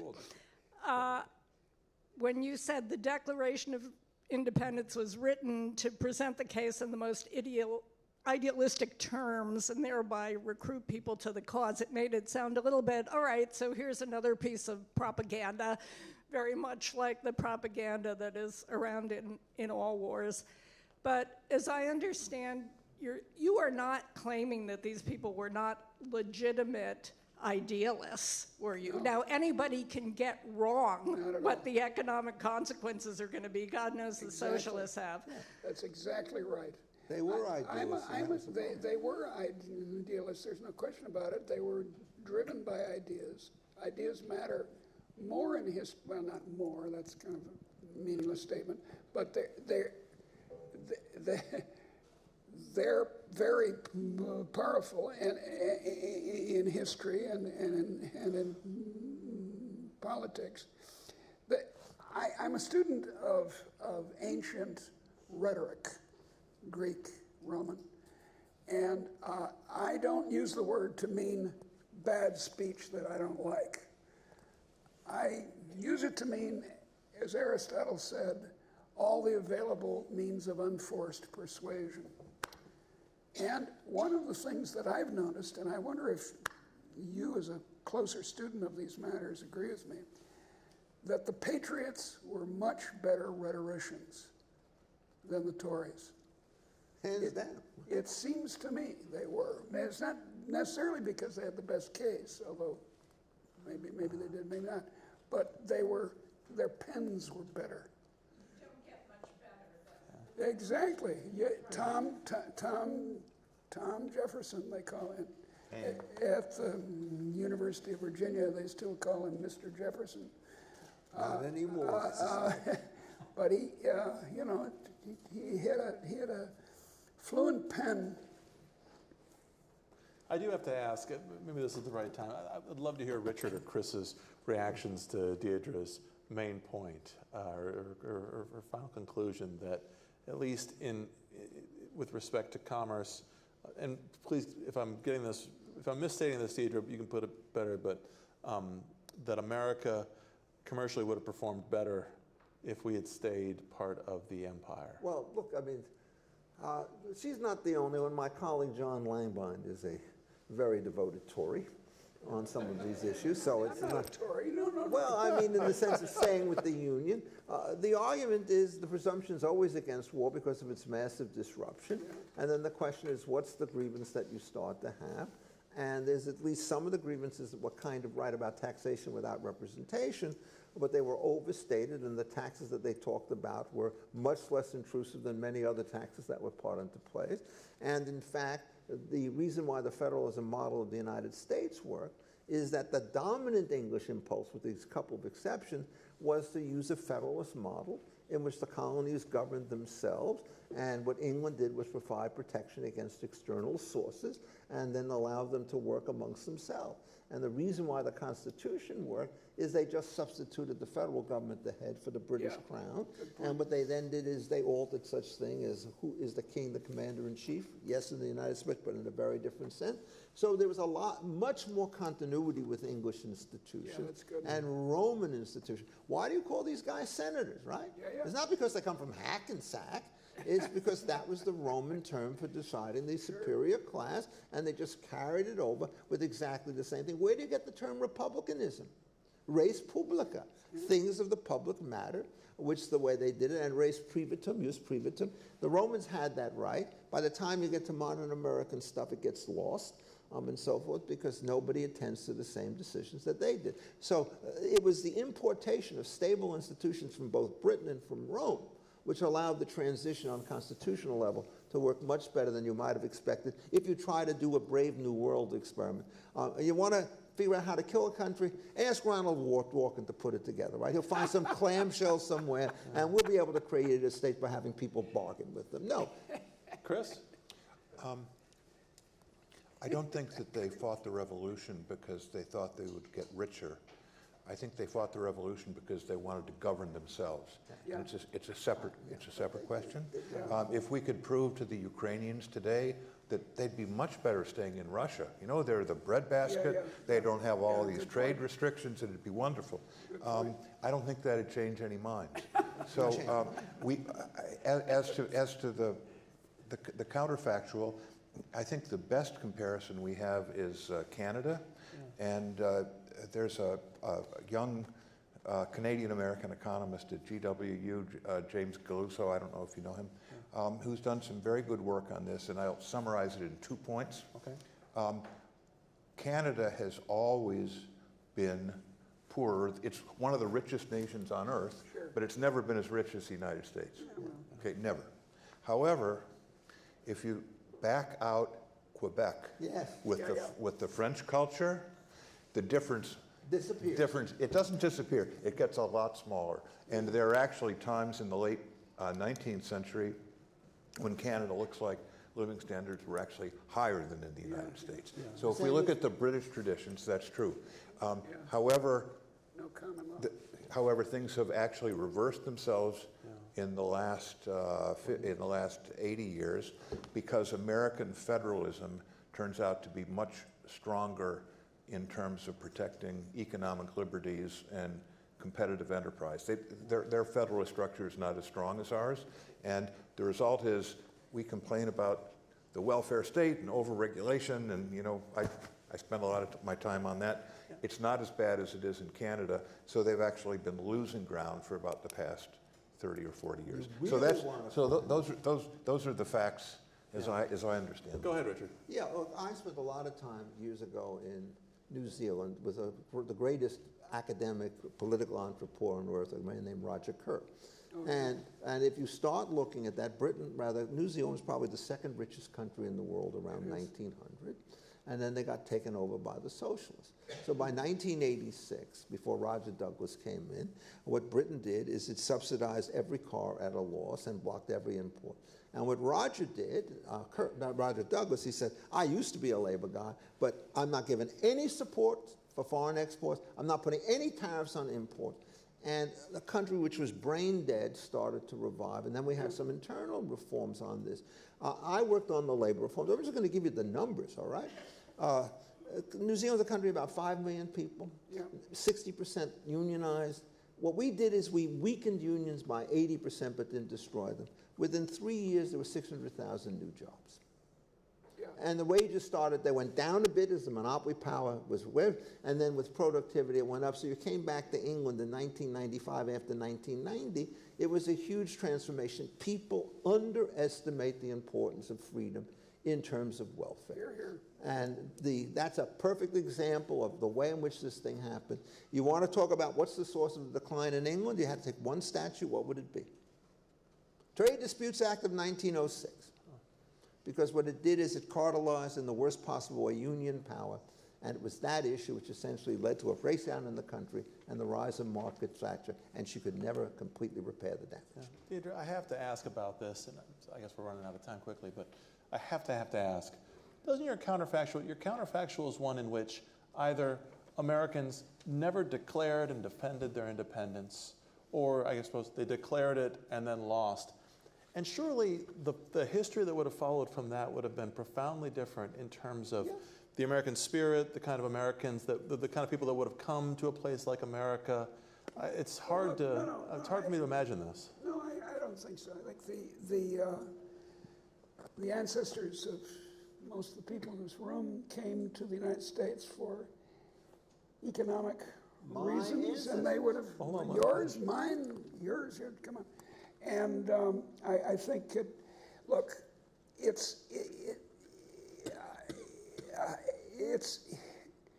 United States is still the land of opportunity.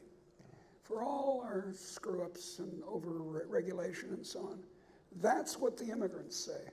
Yeah. That's why there's a so-called crisis at the southern border. Yeah. This terrible invasion of people who want to come mow our lawns. That makes us all better off, and so that's my small speech. Well, I'm sorry. We have a hard stop with we'll have a break, and you can ask your question. But we have a hard stop with C-SPAN, and so I do have to bring the formal portion of this to an end. We'll take a brief break, and then be back with panel 2. But in the meantime, please join me in thanking our speakers.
We're in for our second session here, and I would say that one thing that really stood out in the conversation in that first panel, maybe other than the outrageous calumny that taller people are a mark of national flourishing,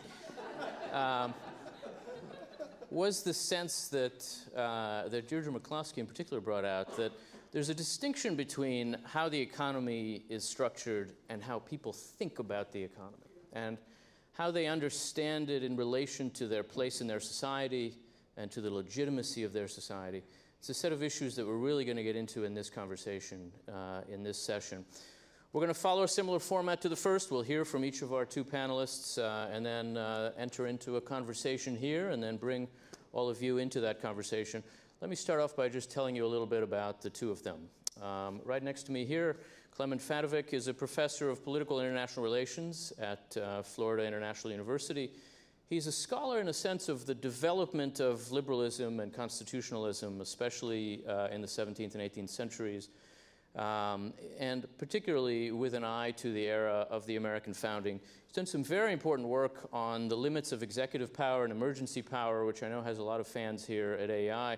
But maybe most relevant to our discussion today, he's explored the place of economic inequality in the life of the early American Republic. He's the author of a book called America's Founding and the Struggle Over Economic Inequality, published by Kansas in 2015, and many essays and articles on these subjects. He has a PhD from Cornell. Jay Cost is our colleague here at AI. He has a wonderfully AI title. He's the Gerald R. Ford Non-Resident Senior Fellow at AI. It really speaks of our character in so many ways, Jay. And his work focuses really on political theory and political history. He's done a lot of work in the last few years on what you might call civic republicanism. And we'll actually talk a little bit about what exactly that means, because it has a lot to do with the subject we're taking up in these sessions. Among his books, maybe the one most relevant to that subject is The Price of Greatness, Alexander Hamilton, James Madison, and the Creation of American Oligarchy, published by Basic in 2018. Jay has a PhD from the University of Chicago. We'll hear from each of them and then have a bit of a conversation about it. And we'll start with you, Clem, please.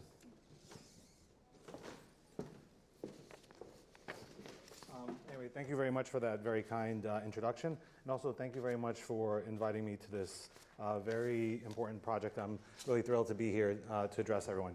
So the presentation I'm going to give today is entitled The American Revolution and the Pursuit of Economic Equality.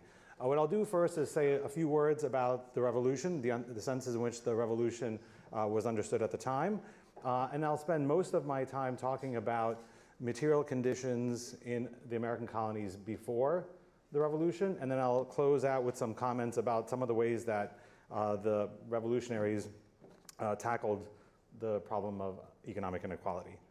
So in taking up this question of the revolution, which has come up, we sort of take for granted that it's a revolution, but it's not obvious that that was a term that should have been used or could have been used. There were alternatives, and terms that were actually used at the time more commonly were conflict, struggle, resistance, crisis, war, and even rebellion.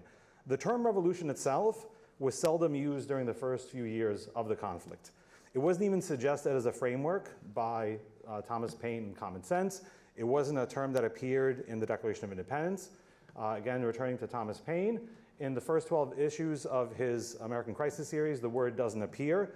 It was used once by John Adams to his wife Abigail Adams in a letter he wrote to her on July 3rd, 1776. But it was really a pamphlet debate that took place between the French priest Abbé Raynal and Thomas Paine in around 1782 that popularized the use of the term.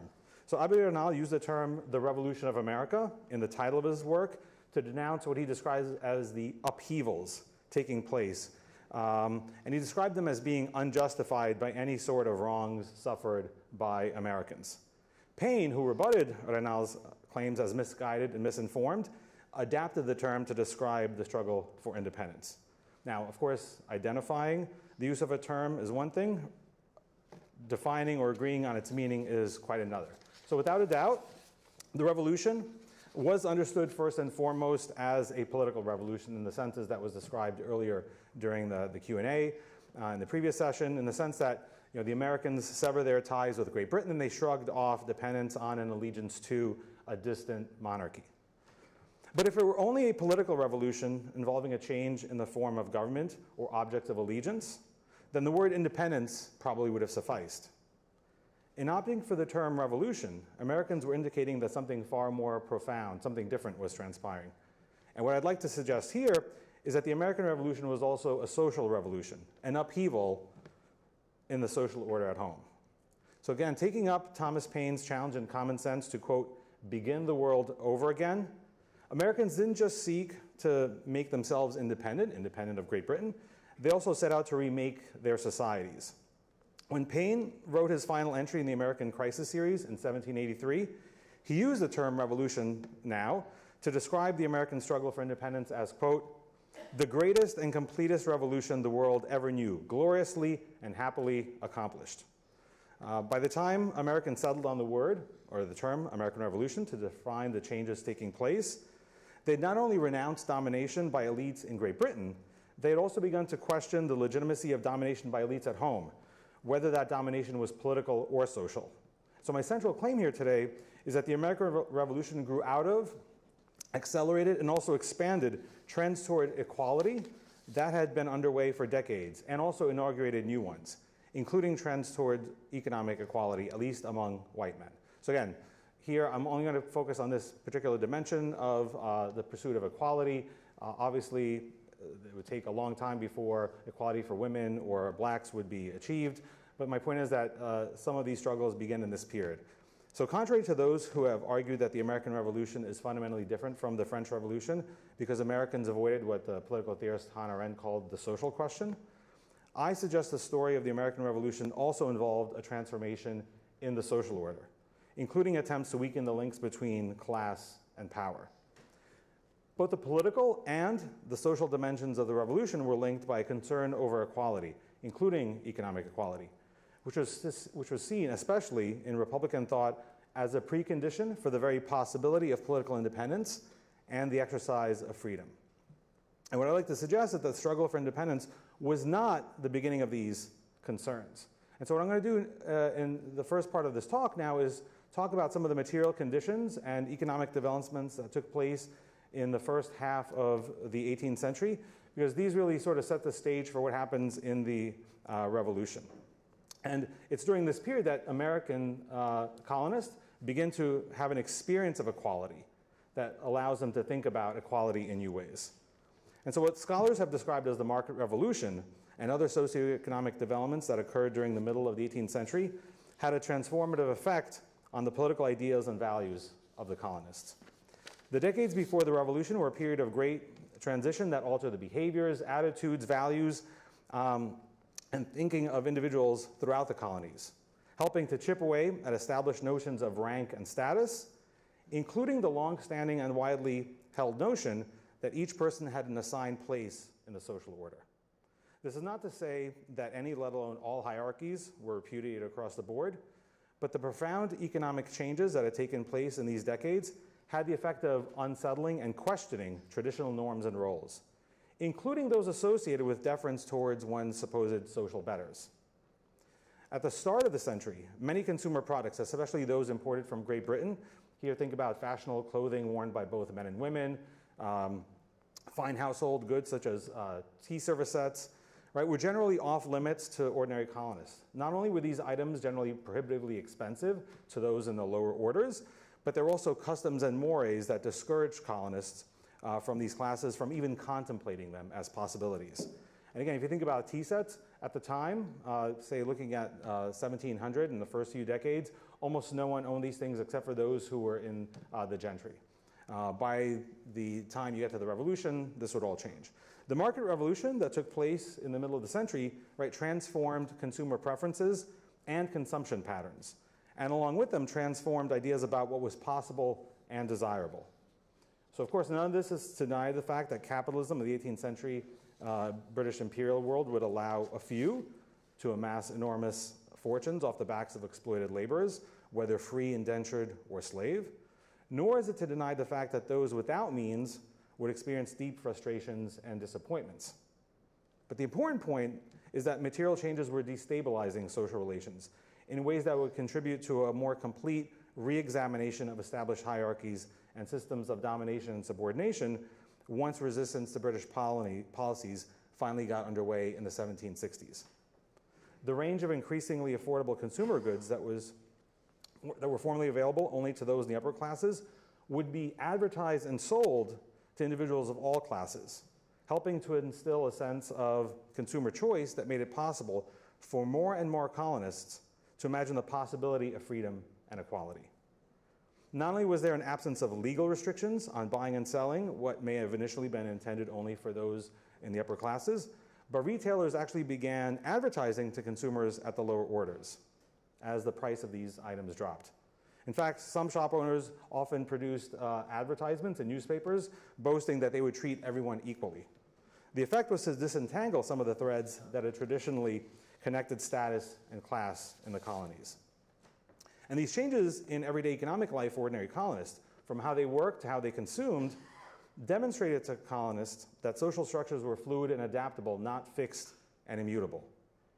And on top of all this, as was discussed in the previous session, the availability of relatively cheap land increased rates of property ownership throughout the American colonies, mitigating some of the more extreme forms of inequality that existed in Europe, and also creating opportunities for upward mobility and standards of living that were unmatched anywhere else in the world.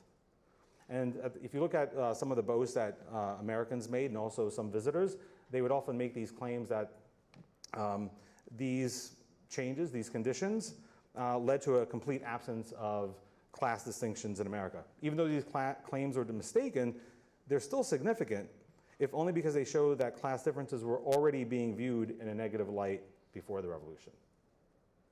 And now all of this, in a sense, provides the background and context in which the earliest forms of resistance to British policies took place. Even though it was local elites, including wealthy merchants, landowners, and professionals, who led the way in challenging the imposition of British taxes, the specific forms of resistance they adopted and invited required widespread participation. In fact, all of this was necessitated and facilitated by the market revolution. The breadth of that economic participation, in turn, made broader political participation necessary if resistance were to succeed. The boycotts that were organized around both non-importation and later non-consumption agreements would not have succeeded without the support and participation of every consumer, including women and poor men. In other words, those who had generally been excluded from formal participation in colonial politics. By urging ordinary men and women alike to give up the use of tea, substitute homespun clothing for imported fabrics, and sacrifice other goods that had now become virtual necessities by the middle of the 18th century, the Patriots essentially politicized the household economy. And in calling on fellow Americans to make resistance effective, Patriots contributed to the transformation of subjects into citizens. In new associations and assemblies that sprang up throughout the colonies, they created new political spaces for individuals who had been left out of the formal channels of politics within the British Empire.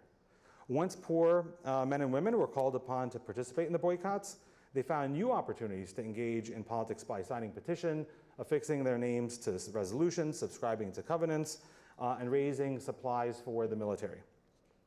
Although women were not elected to leadership positions in the committees of safety that cropped up in local communities, they were called upon to oversee compliance with non-importation agreements and to testify against loyalists in official proceedings.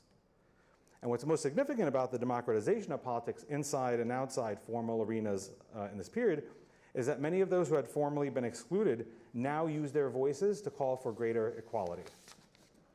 Farmers, laborers, and mechanics of all sorts clamored for changes that would increase their participation in the political process, ease their economic burdens, and reduce the gap between the haves and the have-nots.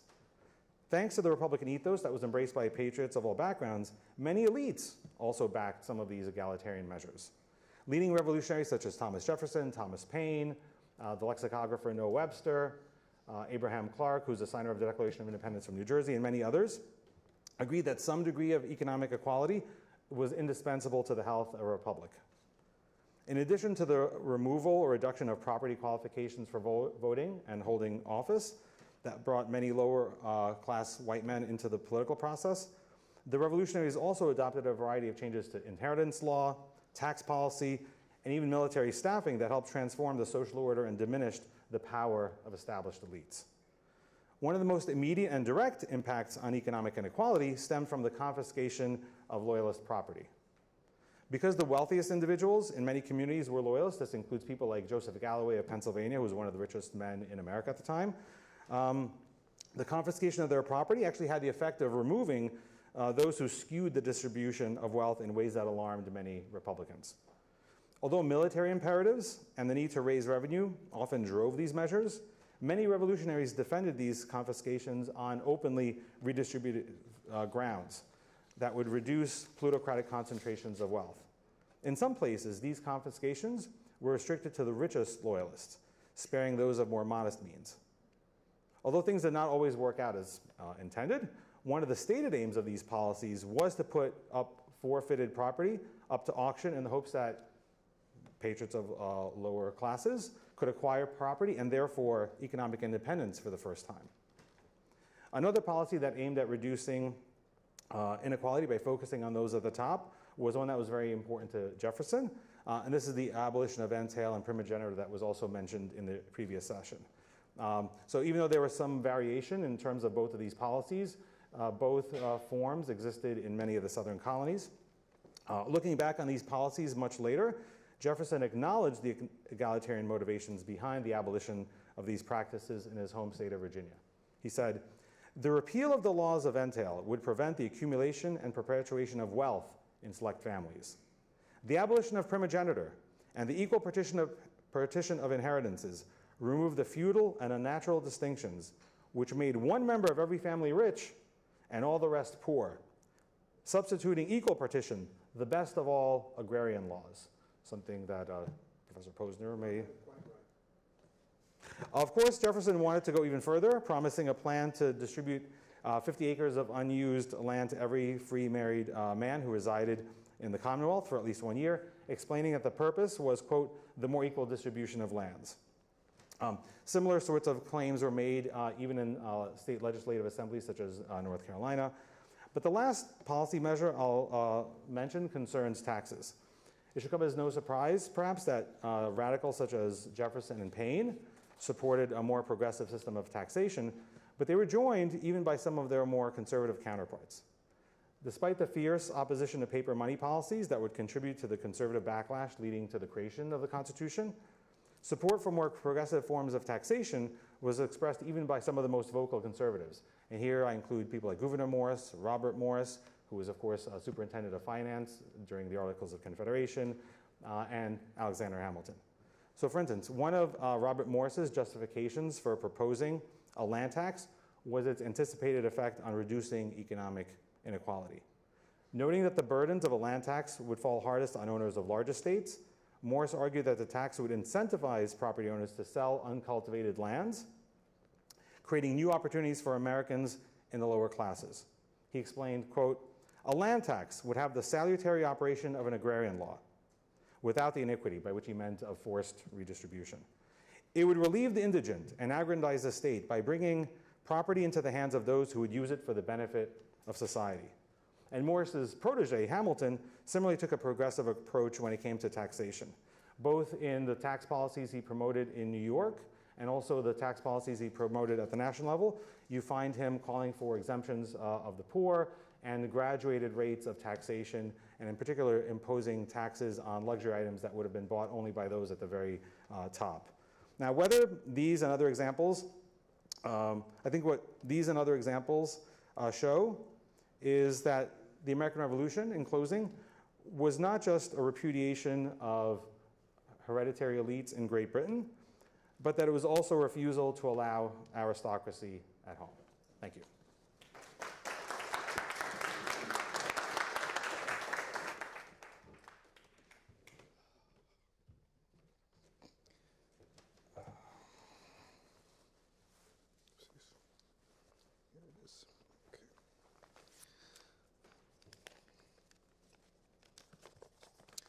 Thank you very much, Yuval, for having me here today. Thanks to Professor Fatovic for attending. Thank you also to the American Enterprise Institute, not just for inviting me here, but for supporting me in my scholarship over the last 6 years. If you can believe it's been 6 years already. I'm very honored to be here. I'm very honored to participate in a panel with such illustrious intellectuals. And what I want to argue today is that the individuals who participated meaningfully in the founding period had an ambiguous relationship with what we commonly understand as capitalism. I think that's probably been a theme throughout much of the talks today and the conversation today. And I want to look at that in particular, questions of, as you've all suggested, civic republicanism. While there were aspects of capitalism that were commonsensical to them, there were points of disagreement. And I think that these disagreements can help reveal tensions that continue to exist within the American body politic today, particularly between capitalism and civic republicanism. To begin, as I think we've established by now, but nevertheless, the Americans accepted virtually without question the essential condition of capitalism, which is the private ownership of property. The politics of the American Revolutionary generation and those who later formed the Constitution inherited many ideas from the British Whig tradition, the British liberalism tradition from the tumult of the 17th century, and they agreed with John Locke that not only was private property a right, they viewed it as an essential right, the protection of which was at the very heart of civil society. And the American Revolution was in many respects an articulation of this Lockean proposition. In the Declaration of Independence, Jefferson famously wrote, of course, that protecting the rights of life, liberty, and the pursuit of happiness were the essential purposes of government. But just a little ways down south, George Mason wrote in the preamble to the Virginia Declaration of Rights that men enter into a state of society for the enjoyment of life and liberty with the means and of acquiring and possessing property and pursuing and obtaining happiness and safety. And the Bill of Rights, as was discussed in the previous panel, has multiple protection for property rights, particularly in establishing the principle of due process as a necessary condition for the seizure of property. But more broadly, the Constitution was designed to create the political rules of the game to make it difficult for one faction to seize the property of another through the democratic process, which had historically been viewed as the pathway to mob rule and the destruction of private property. This is a major underlying theme in Madison's Federalist 10 and Federalist 51. The right to own property is the essential component of modern competitive capitalism. And in that sense, the Revolution, the Constitution, and the building out of the political institutions of the United States in the early 19th century, late 18th century, that era that we can commonly consider as the founding, can be said to be capitalistic. Yet capitalism as we understand it today in 2024 entails a larger number of ancillary institutions and policies to function, both domestically and internationally.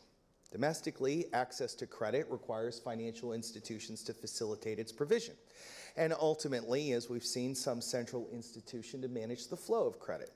Networks of trade likewise necessitate an expansive merchant class to facilitate capital exchanges. Economic diversification implies multiple opportunities for individuals to pursue their talents. Internationally, competitive capitalism requires a mutual commitment to free trade among nations so that capital may flow freely both within borders and between them. It is on many of these points that we can see intense disagreement within the founding. And there are multiple points of interest here, and it's been discussed. Alexander Hamilton's commitment to industrial protection cannot be really termed as capitalistic, but that's not what I want to focus on here. What I want to focus on is the critique of Hamilton's system of public finance that was offered by the Jeffersonian Republicans between 1790 and 1793.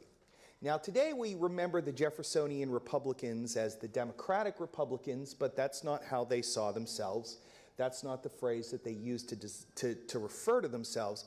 They understood themselves as Republicans, which is a confusing word for us because we have a modern Republican Party. But nevertheless, I want to point that out because it's going to point to their self-understanding, which in turn will help us better understand the nature of their critique. And in fairness, the Jeffersonian faction was a sprawling, dynamic force in American politics. It encompassed a broad array of ideological commitments, and it endured for more than a quarter century, and it evolved in many ways during that time. It makes it a tough group of men to pin down. but nevertheless, I want to make a few general points about most of its members' ideological commitments, at least in the early 1790s. The Jeffersonians generally believed that ownership of farmable land was the backbone of a prosperous republic. Land ownership promoted a rough, although far from perfect, equality among the citizenry. It encouraged personal habits like self-sufficiency, personal responsibility, and civic commitment. Their vision for America was that of an agrarian republic, which Jefferson later termed an empire of liberty, with a North American continent populated by a sturdy class of yeoman farmers. And the Jeffersonians fundamentally opposed Alexander Hamilton's efforts to use the public debt as the springboard to creating the American version of the commercial revolution, similar to what had already been taking place in Great Britain.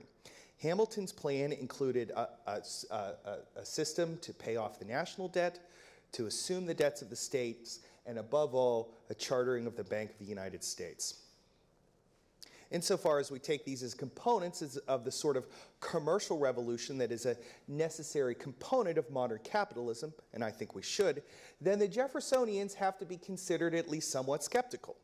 And useful ones at that, I think, even here in 2024, for they illuminate enduring tensions between the principles of a free market and those of a society of a republic, of equal citizens. The Jeffersonians had a narrative built on both philosophy and their understanding of history. No less an eminence than Aristotle believed that the ideal body politic was one probably to be dominated by the middle class, as it's most likely to avoid the twin disasters of democratic tyranny and oligarchy. And in America in the late 18th century, if you were thinking about a middle class, you were really thinking, for the most part, about yeoman farmers. At least as significant in the minds of the founders was the example of the Roman Republic. The classical history of the Republic emphasized the yeoman farmers as its great strength, independent, virtuous, and willing to serve in the Republic's legions during times of war. But after the Roman conquest of Greece, the position of the yeomanry began to decline. After years away from their farms and service to the state, many farmers, according to the classical account, were forced to sell their land to the wealthy, who imported Greek slaves to work their fields.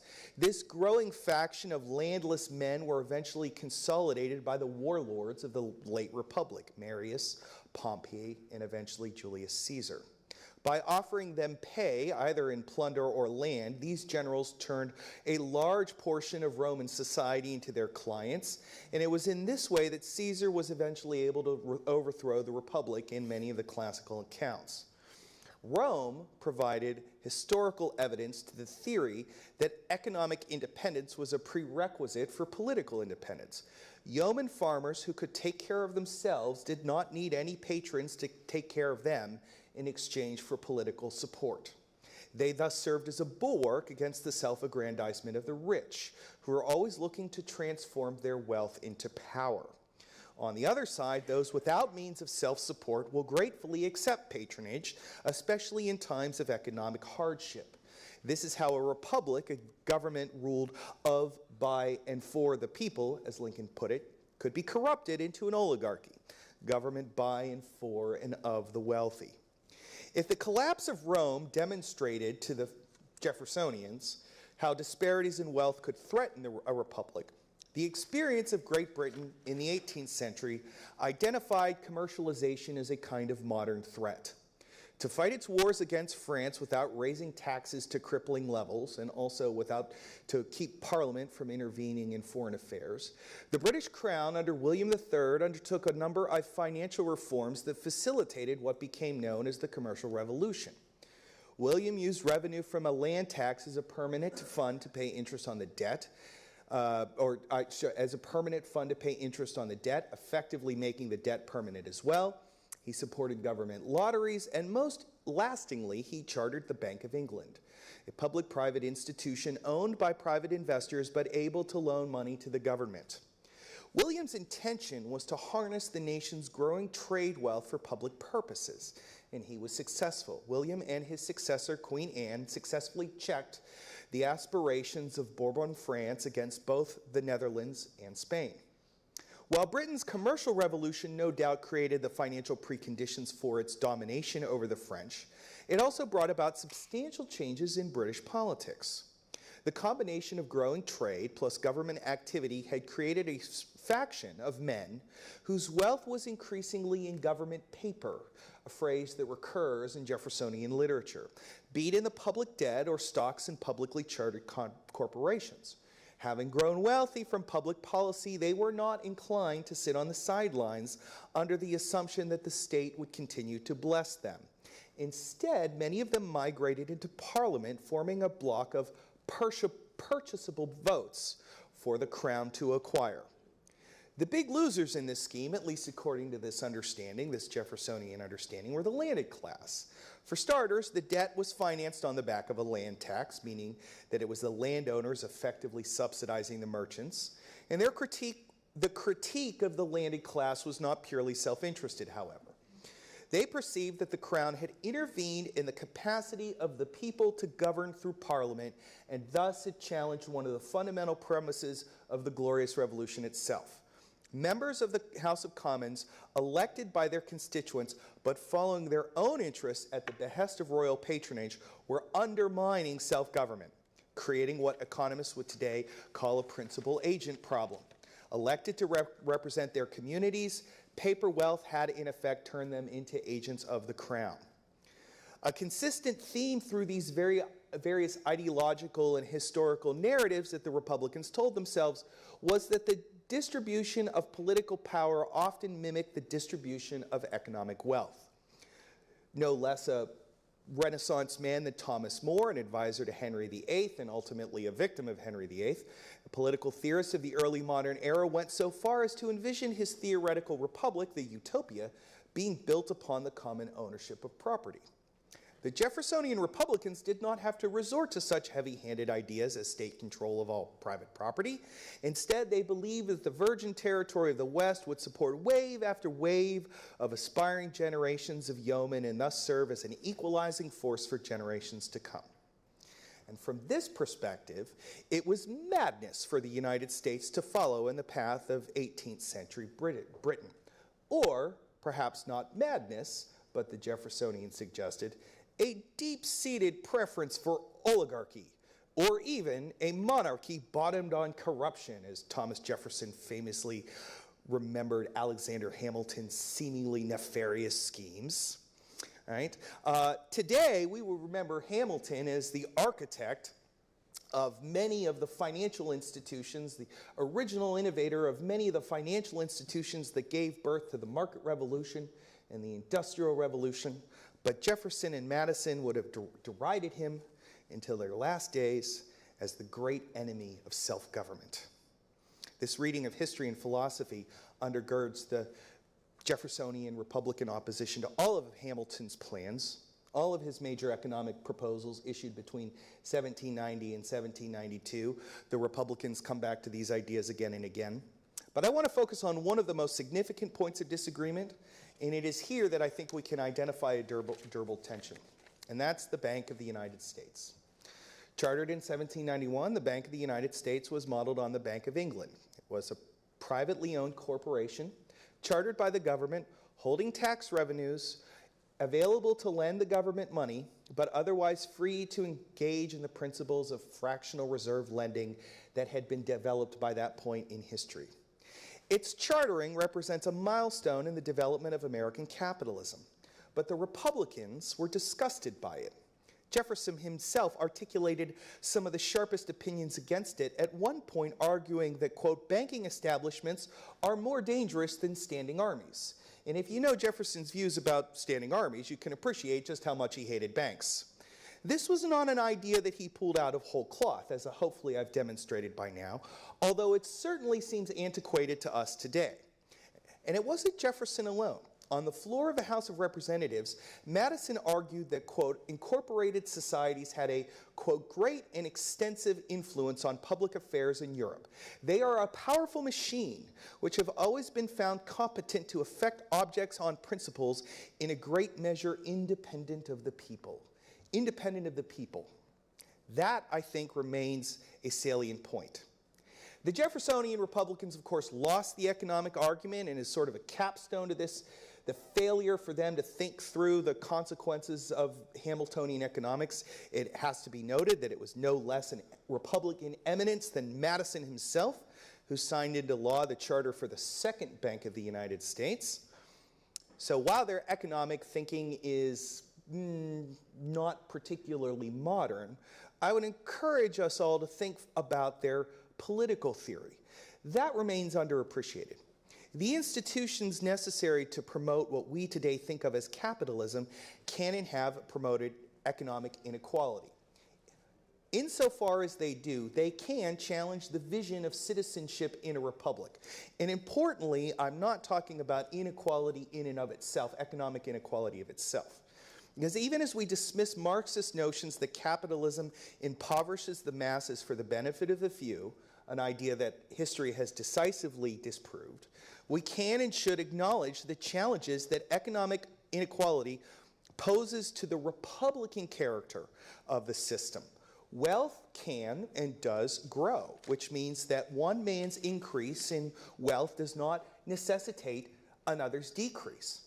But political power, the authority to guide, direct, and rule, is by its nature finite. And it is unfortunately, but indubitably the case today, that the wealthy and well-connected have greater access to the halls of power than the average citizen, enabling them to better understand what our very complicated government is doing to make sure that their views are fully considered. Likewise, the representatives of the people too often sacrifice the public interest for their own greed, and to appreciate that, one may ask, how many members of Congress leave the legislature an order of magnitude more wealthy than when they arrived? None of this is coincidence, in my opinion. The power, the political power of the businessman and the economic wealth of the legislature are demonstrations of the theorem that wealth and power can be fungible. This is ultimately one reason why Aristotle, some 2,600 years ago, argued that the best-run societies are usually those dominated by a middle class where wealth is equally shared, roughly speaking. The Republicans understood this. The Jeffersonians understood this. They might not have, and they certainly did not actually, appreciate the economic genius of Alexander Hamilton. And frankly, the United States as a political community did not fully understand and grasp the full scope of Hamilton's brilliance and his positive effect on the country for almost 100 years after he died. Nevertheless, the Republicans did understand how and why a commercialized and later industrialized economy can challenge traditional notions of civic equality.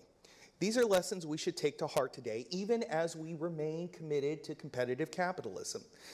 And even if the anxieties about banking and debt from 1791 and 92 seem antiquated, Jefferson and Madison may not have understood how money works, but they certainly understood how power works, and I think their warnings should be taken seriously. Thank you very much.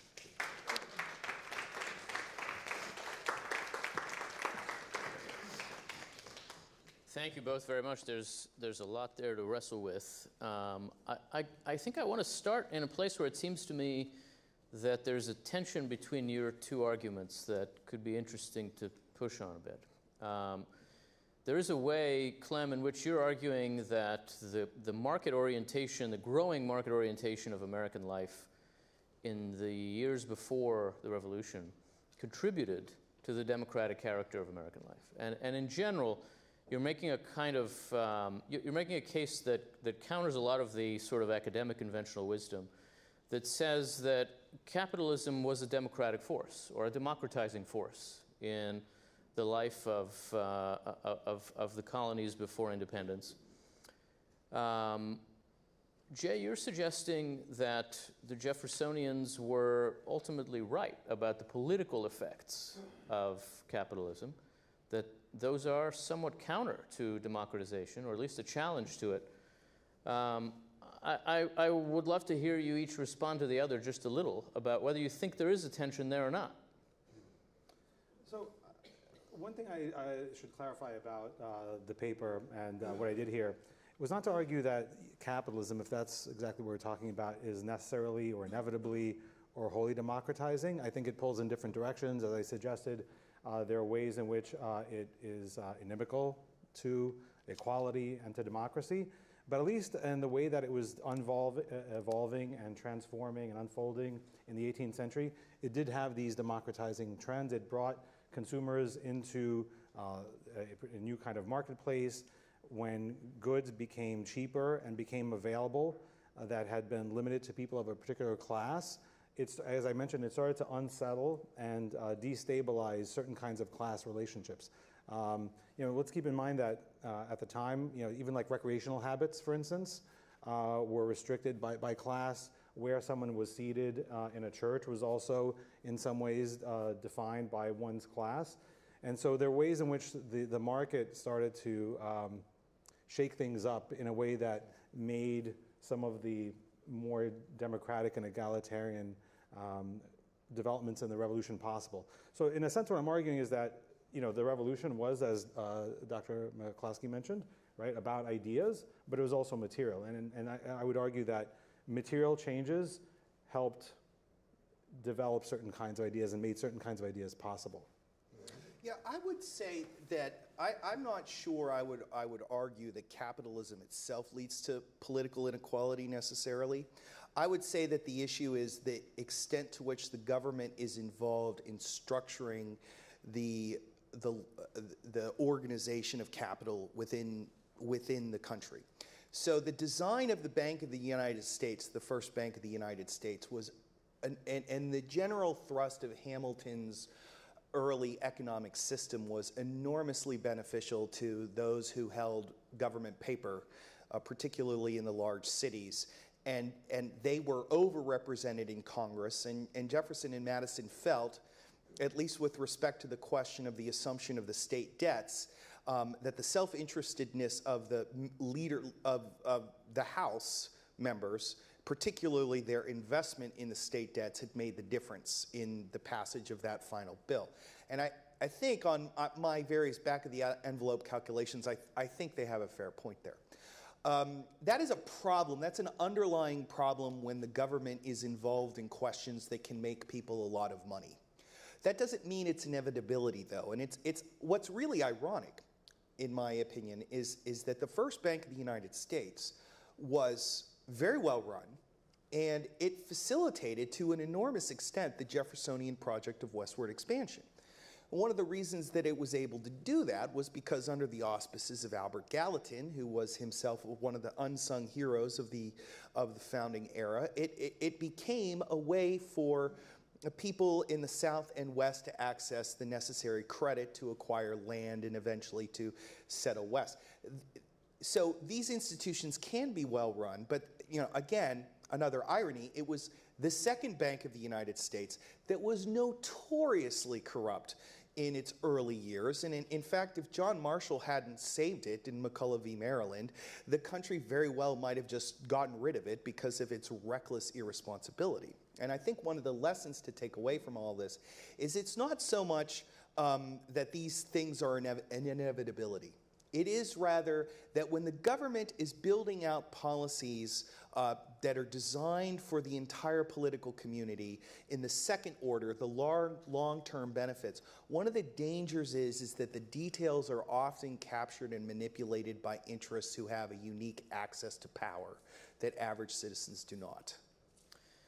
I wonder, Jay, is there a difference of opinion here about the nature of a middle-class republic, where the Jeffersonians have a view that a middle-class republic is agrarian? They think of their opponents, of Hamilton in particular, as advancing a non-middle-class republic, an oligarchy. Hamilton thinks a middle-class republican is commercial. Yes, I think that Hamilton would have recognized that the near-run future of the United States was going to be predominantly agricultural. This is, I think, one of the reasons why he is at pains in his report on manufactures, which is the last of his three great economic reports, to sort of pitch to Congress, which is dominated by members from farming districts, the benefits to farmers from industrial protection. But I think that his long-term view is, and he talks about this in Federalist 10, is sort of a kind of American commercial empire, that the natural resources of America, when developed over time, could come to rival all of the European powers. The flip side, though, and what's interesting as well, is that the Republicans, as their political coalition evolves, one of the aspects of republicanism, Jeffersonian republicanism, I mean, is their belief that they're not a party, which is very strange because they formed the first party. They thought of Hamiltonian federalism as a faction, a self-interested faction that had wanted to destroy Republican government. They were the representatives of the broad class of community. And they took that view seriously, such that by the time the Jeffersonians get into power, they have to take into account the interests of the merchant class and the rising industrial class. This is one of the main reasons why Jefferson, even though he complained bitterly about banks, he allowed his hand to be stayed by Albert Gallatin at every turn along the way. The Bank of the United States survived the presidency of Thomas Jefferson, which I think is an acknowledgement, at least implicit acknowledgement, that the economy, like you could no longer have a republic that was exclusively agrarian in its policy emphases. Clem, you took your story up to about the 1780s, maybe, early 1780s.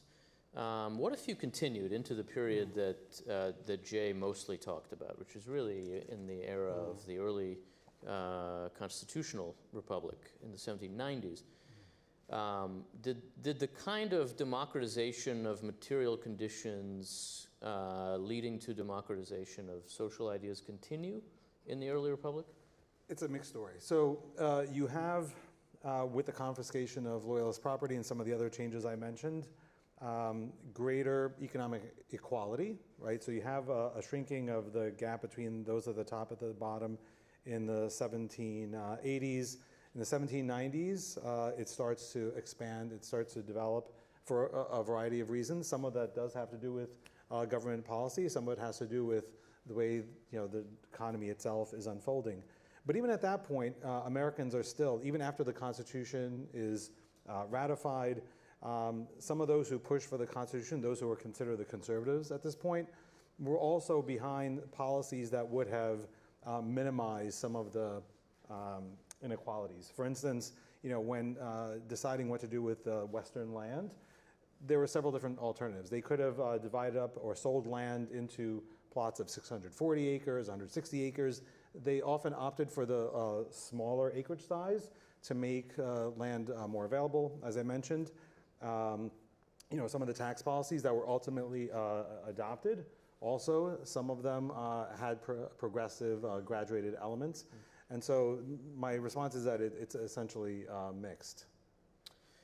Jay makes a lot of the concept of republicanism. And I want to ask you, Jay, what you mean by it, because I just ask everybody what they mean by it, because it's very hard to know what to make of it.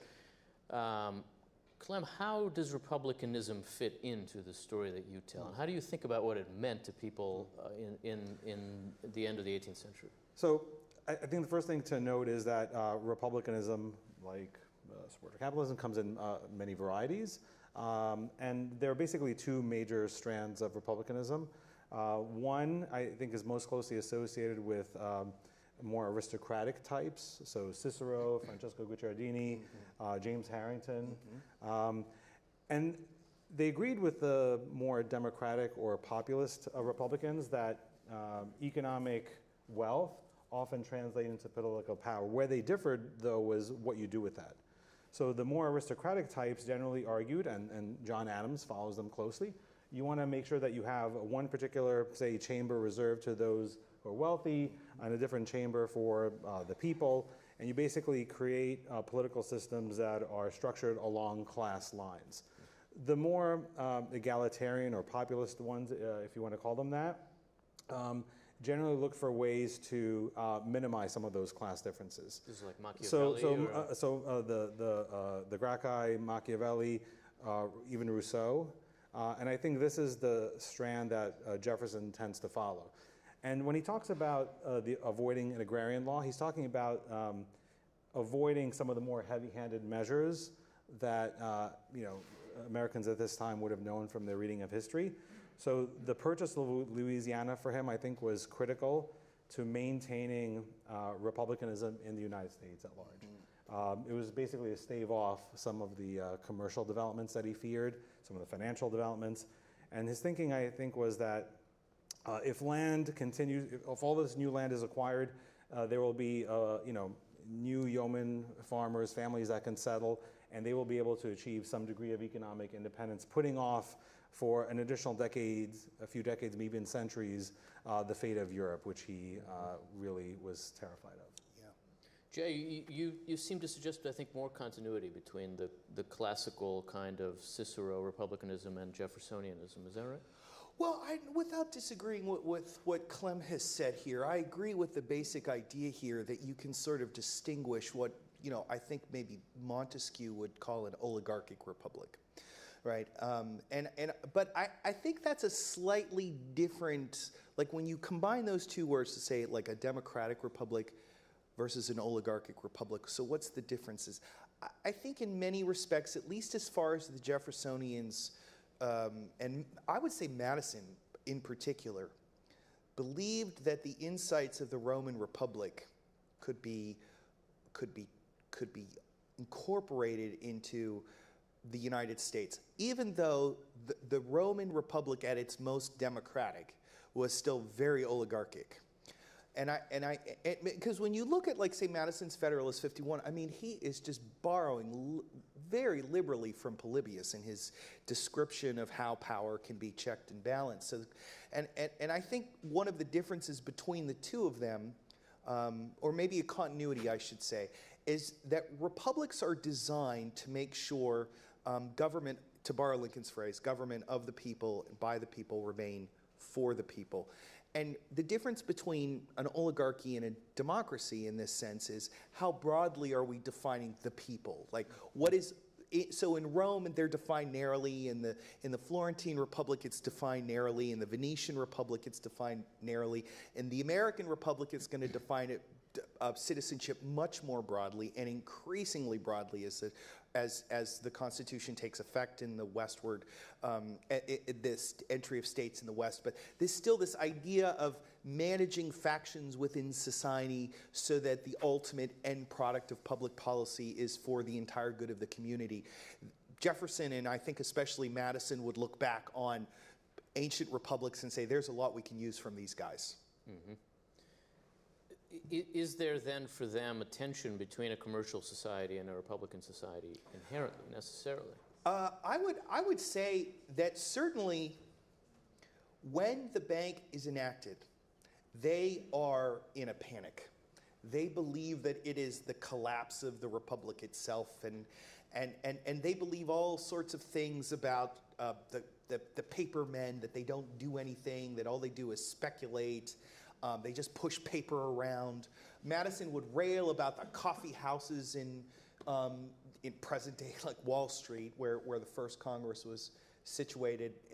And so I think that a lot of that can be chalked up to a misunderstanding on their part of banking, which frankly, of the early Republicans, I think the only one who really understood banking on Hamilton's level was Gallatin, who also was the one who said, we got to keep the bank. But when you think about it in terms of, when they talk about paper moving around, they get it seems very facile.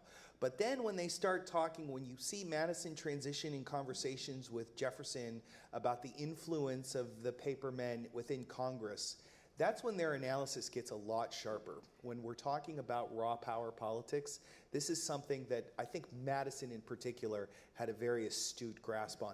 And it was something, by the way, that he had picked up when he was in the Confederation Congress, because then it wasn't so much holders of public debt, it was holders of dubious titles to land in other states that were like clamoring to get these basically illegal titles declared legitimate after the fact. Madison had a long experience with people like that. Mm-hmm. I agree with everything you said.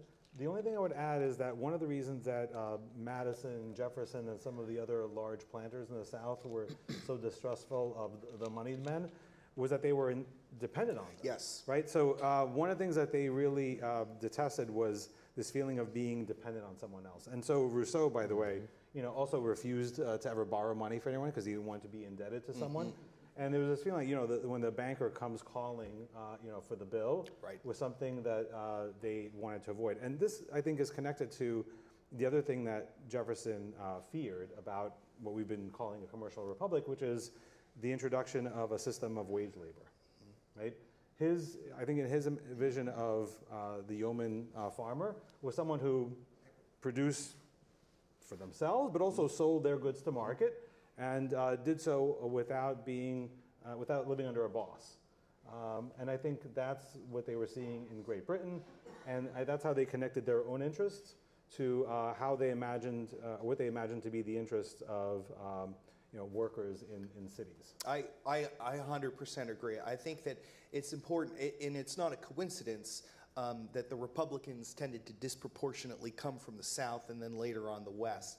And I also think that they had a too narrow view of the divide between what we might call political man and economic man, that there was one that couldn't exist with the other. And I think on that respect as well, Hamilton's vision of a commercial republic, I think, is in many respects vindicated. Well, I think Hamilton, I think he wanted a diversified republic. Oh, absolutely. Yeah, Absolutely. sure, Yeah, definitely. Clem, I wonder how you think about how inequality as such was thought about by average people at the end of the 18th century in America. Was it on their mind did it strike them as unjust that there were disparities of wealth, or is that a modern set of worries that we impose on them? So we have the writings, occasionally the speeches, and then also the policies enacted by elites. And here I would include Paine, who is not a member of the same class exactly.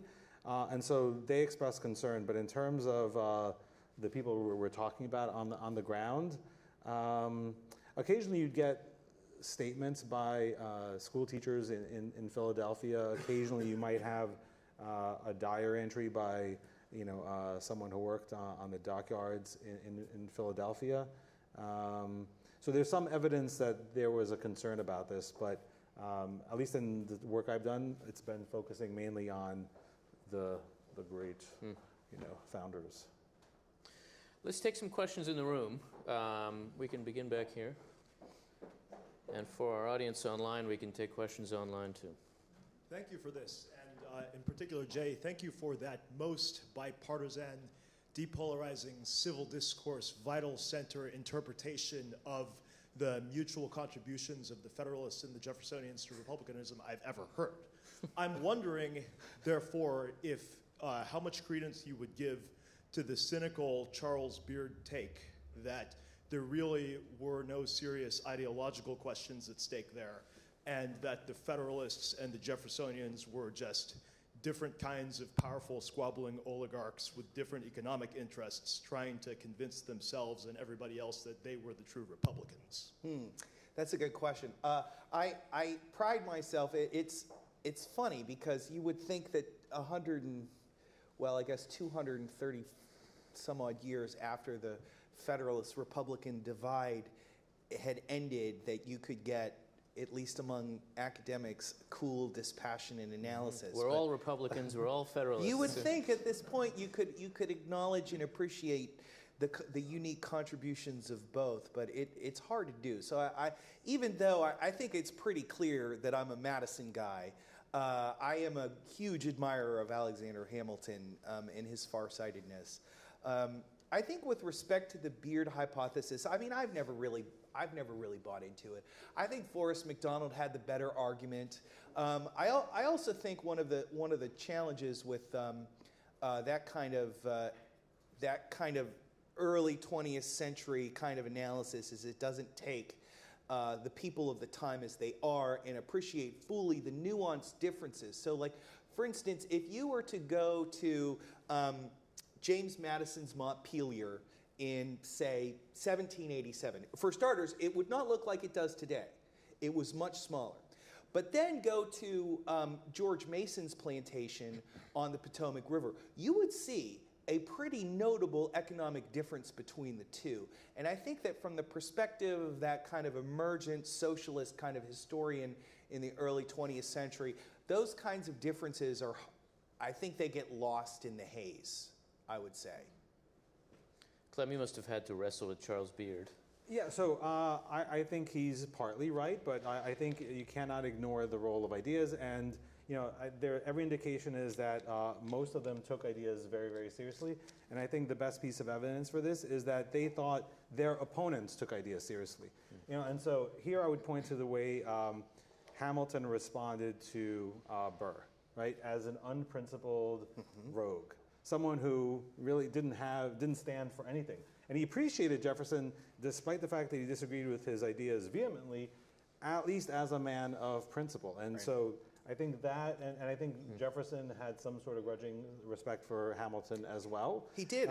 I'm sorry to interrupt you, but as a matter of fact, if you go to Monticello today and you stand and face the doorway, you will see on one side a bust of Jefferson and on another side a bust of Hamilton, which was Jefferson's design as sort of the two great these kind of competing systems of thought.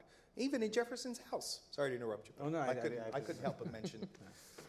Monticello is amazing, by the way. Let's take another question back there. Hi there. Thank you guys so much for your papers. I want to build a little bit more on this question about republicanism, and specifically the relationship between republicanism and aristocracy. So a lot of historians, such as Robert O'Connell, have argued that some of the leaders of the revolution came to support the independence movement because they felt locked out of the British imperial aristocracy. They go on to argue that the concept of gentlemanliness is very important to men like George Washington or the Society of Cincinnati, because their conception of self-government is very much related to their conception of aristocracy and their self-conception as aristocrats. That there's a tension there, of course, because there were a lot of critics of aristocracy in the independence movement. I think of radicals like Thomas Paine or conservatives like John Adams, Luke Mayville, Richard Allen Ryerson. They've done good work sort of exploring his ideas about aristocracy. So I think out of this tension, I have a sort of series of questions. First, did capitalism or commercial republicanism make people like Washington and the Society of Cincinnati irrelevant from the beginning of their political careers? Was it sort of inevitable then that the Federalist Party would collapse? Was it sort of already out of touch with the times? And then related to that, Tocqueville talks about the aristocratic sources of liberty. And I'm wondering, does capitalism, the market society, commercial republicanism, to what extent should we interpret this as sort of inherently undermining those aristocratic sources of liberty? Thank you. Sure. Okay. Well, I mean, just with respect to the death of the Federalist Party, I want to suggest that the death of the Federalist Party was a relatively close-run thing. That if you look at the election of 1800, that it wasn't a walk-off home run by Thomas Jefferson that year. It was a relatively close run. And I think that one of the reasons the Federalist Party went the way that it did was in large part because of their successful but unpopular negotiation of the difficult situation the United States was in between Great Britain and France, that Adams had successfully navigated the crisis, and just as Washington had successfully made peace with Great Britain in Jay's Treaty, Adams in 1800 turns around and makes peace with the French in the Convention of 1800, and they get washed out of office, and Jefferson gets to reap the benefits. I think that with respect to the aristocratic flavor of revolutionary society, I feel like Clem is probably more qualified than I am to comment on that. But I will say that as a structural matter, the Americans were never able and never expected to derive within the law the privileges that the aristocratic class had within Great Britain and generally within Europe itself, because the aristocratic class was a holdover from medievalism. They were the descendants of the warrior class. They had all sorts of privileges within the law. And, George III never bothered to create, a Duke of Baltimore, right, or a Baron of Norfolk. And so, when the Americans throw off the yoke of the tyrant George III, the aristocracy is going to have to be economically based anyway, number one. And number two, the hallmark of aristocracy in Europe had been its ownership of land, which was scarce. And in America, land was plentiful, so that would have undermined as well. But I mean, with that being said, I definitely think that there was certainly, and then during the French and Indian War especially, a status anxiety that the Americans felt when the British came over. The British just have a way of making other people feel like they're inferior. And when they came over, the Americans, certainly Washington, felt very much that way. All I'll just add to what's already been said is that this question about whether or not, say, grievances over being locked out of the British aristocracy, were fueling things. I mean, if that's the case, it doesn't really explain the timing of the resistance movement. But in terms of the larger question of aristocracy and how it is understood, one thing that hasn't really come up in our discussion so far is the debate that Jefferson and Adams have, really more of a conversation over the difference between a natural and an artificial aristocracy. And this sort of speaks to the point I was making earlier about opposing aristocracies based on wealth. But when Jefferson recommends or says he's in favor of or supportive of, can get behind a natural aristocracy, he doesn't just hope that those who have ability will rise to the top, right? The establishment of his university, his support for public education, his support for a free press are all factors that would contribute to allowing a natural aristocrat to actually rise to the top and serve the public. That's a good point. I have a question about something that neither of you talked about, and we're the same way on our panel. The whole question of national security and military organization. Militarism was a very important part of republicanism because what it is, it sort of said there's transcendent duties that everybody has to make sure that the whole is going to be protected. And if you start to look at the Constitution, its single most complicated provision turns out to be the militia clauses in Article 1 with divided authorities, and then all the other militia provisions that going in related to the Army and so forth.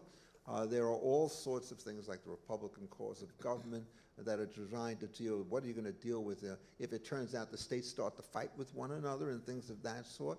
And I mean, it seems to me that all of us have been concentrating too much on this sort of the entrepreneurial side to give an accurate account of the way in which these guys actually thought about it, given the amount of time that they spent on these other issues. Let's just one observation. Almost half of the enumerated powers that are in Article 1, Section 8 are related to military affairs. And why is it that none of us, including myself, I have talked about it on other occasions, but it seems to me if you're trying to get a comprehensive picture of it, this form of republicanism stresses duty, honor, and collective activity, and it certainly is the absolute, in real tension with how you deal with the commercial side. So I'm just curious what both of you think about that particular part of the puzzle, which seems at this point to have been underappreciated by my learned colleagues on this side of the table. That's a great question.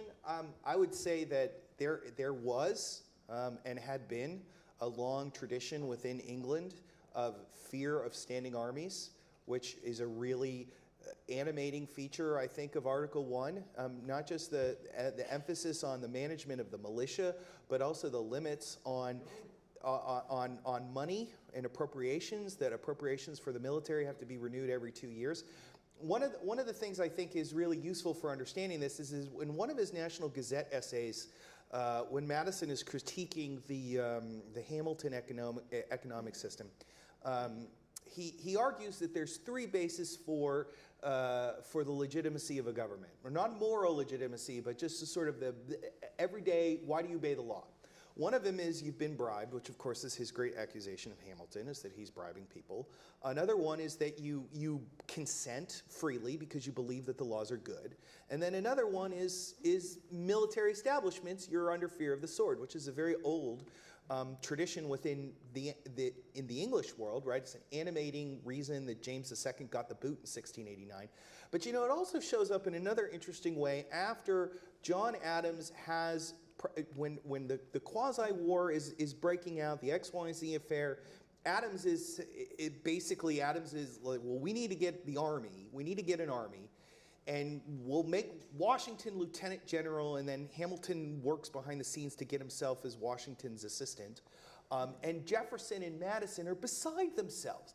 Like Hamilton is building out an army, which he's going to use for two purposes, they're convinced. The first is patronage, because they always believed that Hamilton was looking to reward his friends. And then the other one was he's going to march this army down into Virginia. And there's this amazing series of letters that Jefferson wrote in 1798-99 telling his fellow Republicans, just be calm. Don't give Hamilton an excuse to march the army down here, which sounds ridiculous in historical retrospect, but when you think about it in the framework of the historical sort of social imaginary that these men would have had, that makes a lot of sense, because it had just been 100 years earlier that James II seemed to be doing exactly that. Yeah, no, I mean, if you look at the Republican form of government clause, remember it is not directed to the courts, it's directed to the United States, and the provisions that you go to the president to stop it if the Congress is out of session under these circumstances, which suggests an extreme uneasiness about the organization of the military stuff. But the other part of the question which you haven't answered, and I don't know what the answer is, to the extent that this requires a kind of collective morality and duty of service, how does it deal with the decentralizing tendencies that are associated with the commercial reform? Jay, isn't this one more way in which Hamilton seems to live in the future? Yeah. He has an understanding of the army and the bank that is almost the 20th century understanding. And he's listening to Jefferson complain and just thinking, oh my God. Yeah. I mean, if Hamilton had not been killed by Aaron Burr in 1804 and had lived to 1815, had lived to the end of Madison's presidency in 1817, Madison comes home from Washington to Montpelier. Hamilton could stand on the doorstep of Montpelier and say, I told you so. I told you. But of course, the flip side is that Madison turned around and charters Hamilton's bank, and it behaves in none of the ways that the first bank did, but in all the ways Madison feared from the 1790s. He could turn around to him and say, I told you so. Well, what are you going to do? Yeah, Let's take one final question, and then our time will unfortunately be up. We can go up here in the front. Let's get a microphone 1 second.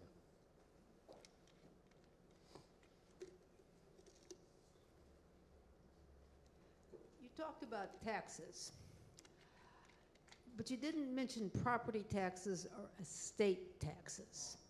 Was there any belief that those who had the most should pay the most, either alive as property taxes or dead as estate taxes? Was that at all part of the evolving revolutionary ideas? Yeah, so there were several things that took place. Some of it had to do with graduated rates on landed property, but they also made an egalitarian move in how they assess taxes, which was just as important. This took place in several states after the revolution. Instead of assessing taxes based on acreage, they assessed it based on value, which would have the effect of taxing those who actually owned more wealth, rather than basically taxing everyone the same just based on the sheer number of acres. So there's a direct tax, and the lawyers in the room maybe can speak to this a little bit more better than I can, but the debate over the direct tax was also related to this, where Hamilton urged Oliver Wolcott, who became Treasury Secretary under Adams, recommended having a graduated rate on taxation on property taxes, for specifically homes, where below a certain value you were exempt, and then higher rates as you went up, which is the closest we get to your question about property taxes. How about estate taxes? I'm not sure. I don't know. Tom Paine loved estate taxes. Yes, he did. Yes. it's fitting that we end on taxes because the American Revolution began on taxes, and it's April 15th. Yep. And so maybe this is the place to close. Let's thank our panel very much, and both of our panels. And our thanks to all of you for being here.